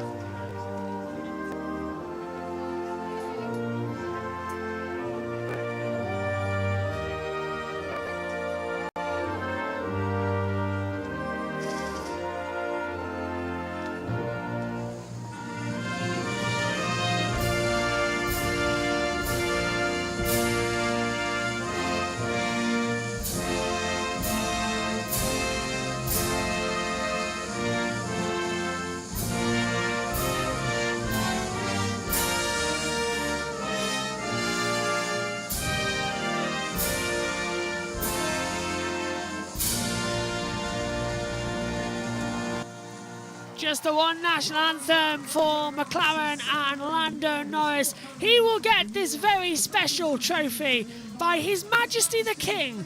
Presents the trophy to Lando Norris, the last winner for now of the Dutch Grand Prix.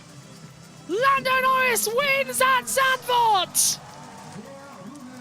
His mum watching in pit lane. The President Medal now presented to him as well. And now the Constructors' Trophy goes to McLaren. A brilliant build-up as well. A brilliant atmosphere to come through. Absolutely magical day. You can't deny how good this race is. It has really delivered all sorts of drama. Second place to Andrea Kimi Antonelli. 242 points now in the standings. He's running away with this championship. And George Russell in third, tied with Lewis Hamilton on 183 points. It's been a long summer break. Let's douse ourselves. It's champagne time! For the final time here in Zandvoort, the fireworks go off and the fireworks have been delivered. A truly spectacular race here in the Netherlands, and it's the Brits abroad who have managed to put it on top. Norris wins, Antonelli second, and Russell third. The championship now goes to Antonelli's home, where he'll have to serve a penalty for a new engine. But next up, it's Forza Ferrari, and it's Forza Kimi. The Italian Grand Prix beckons. But from Zandvoort, we say a heartfelt thank you and a heartfelt goodbye.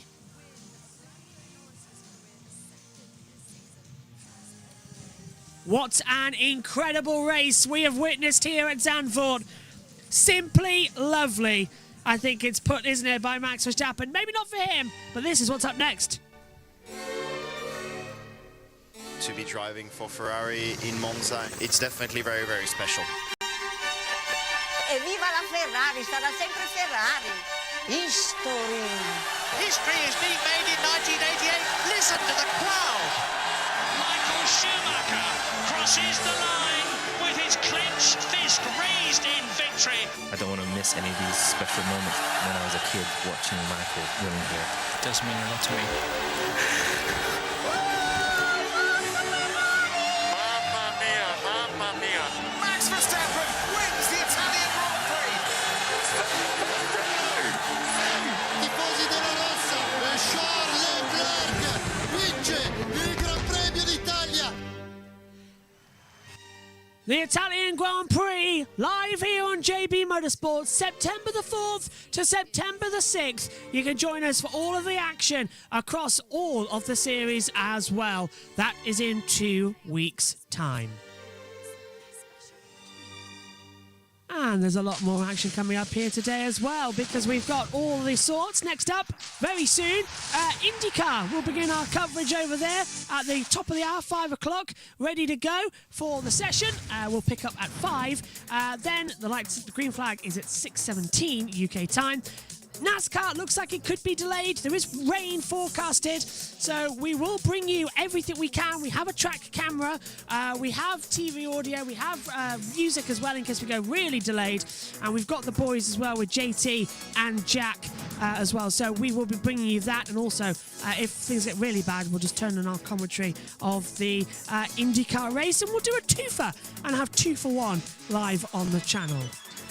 Well, there's how you can see how they finished. Let's just confirm it to you. Norris is victorious with Antonelli second, Russell third, Hamilton fourth with Leclerc fifth, Piastri sixth, Lawson seventh, Hülkenberg eighth, Alonso ninth, and Gasly in 10th. Tsunoda misses out on points but does beat Lawson. Bortoletto, Colapinto, Perez, Sainz complete the finishers. Albon was out, as well as Bottas, Ocon, Stroll, Behrman, and that really horrible accident for Max Verstappen. He is okay, and we'll hear from him on the YouTube driver report. He has not stayed at the circuit for very long, I can tell you. Right, let's see if we can now take a look at the drivers' standings after this race, because they have changed dramatically, but we're just trying to get them up to change because it doesn't always want to work when we come into it. I think the page might need a bit of a refresh. Oh, hang on a minute. If I get this page up now, we can actually take a look at it. Here's the standings now, is it? Yes, here we go. Here they are as they stand coming into it. So here's how the that's a bit small. Here's how the championship looks after this race now. Antonelli is on 242 points. Russell is on 183. He matches Lewis Hamilton. Norris on 159. Leclerc 155. Verstappen still on 112. Piastri 104. Lawson 49. Gasly completes the top 10 on 44. Lindblad 23. Colapinto 19. Behrman 18.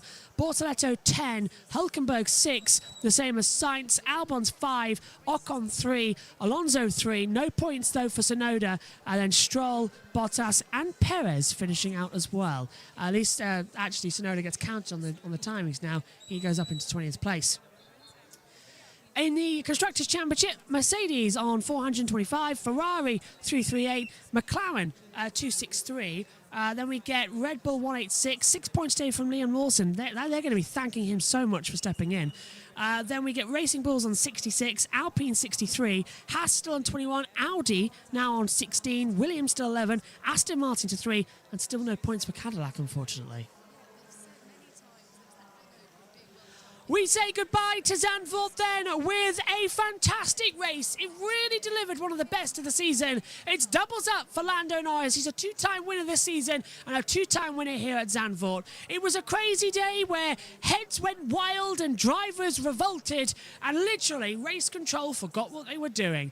Oh, isn't it brilliant? The Dutch Grand Prix, trust it to be mental, mind confusing and boggling. Should we do it again in 2 weeks? Energy-rich circuit? Yeah. Monza, 2 weeks' time. Don't miss it. Thanks for your company. We will see you next time when Formula One returns for the Italian Grand Prix. But honestly, thank you, Zandvoort. Goodbye.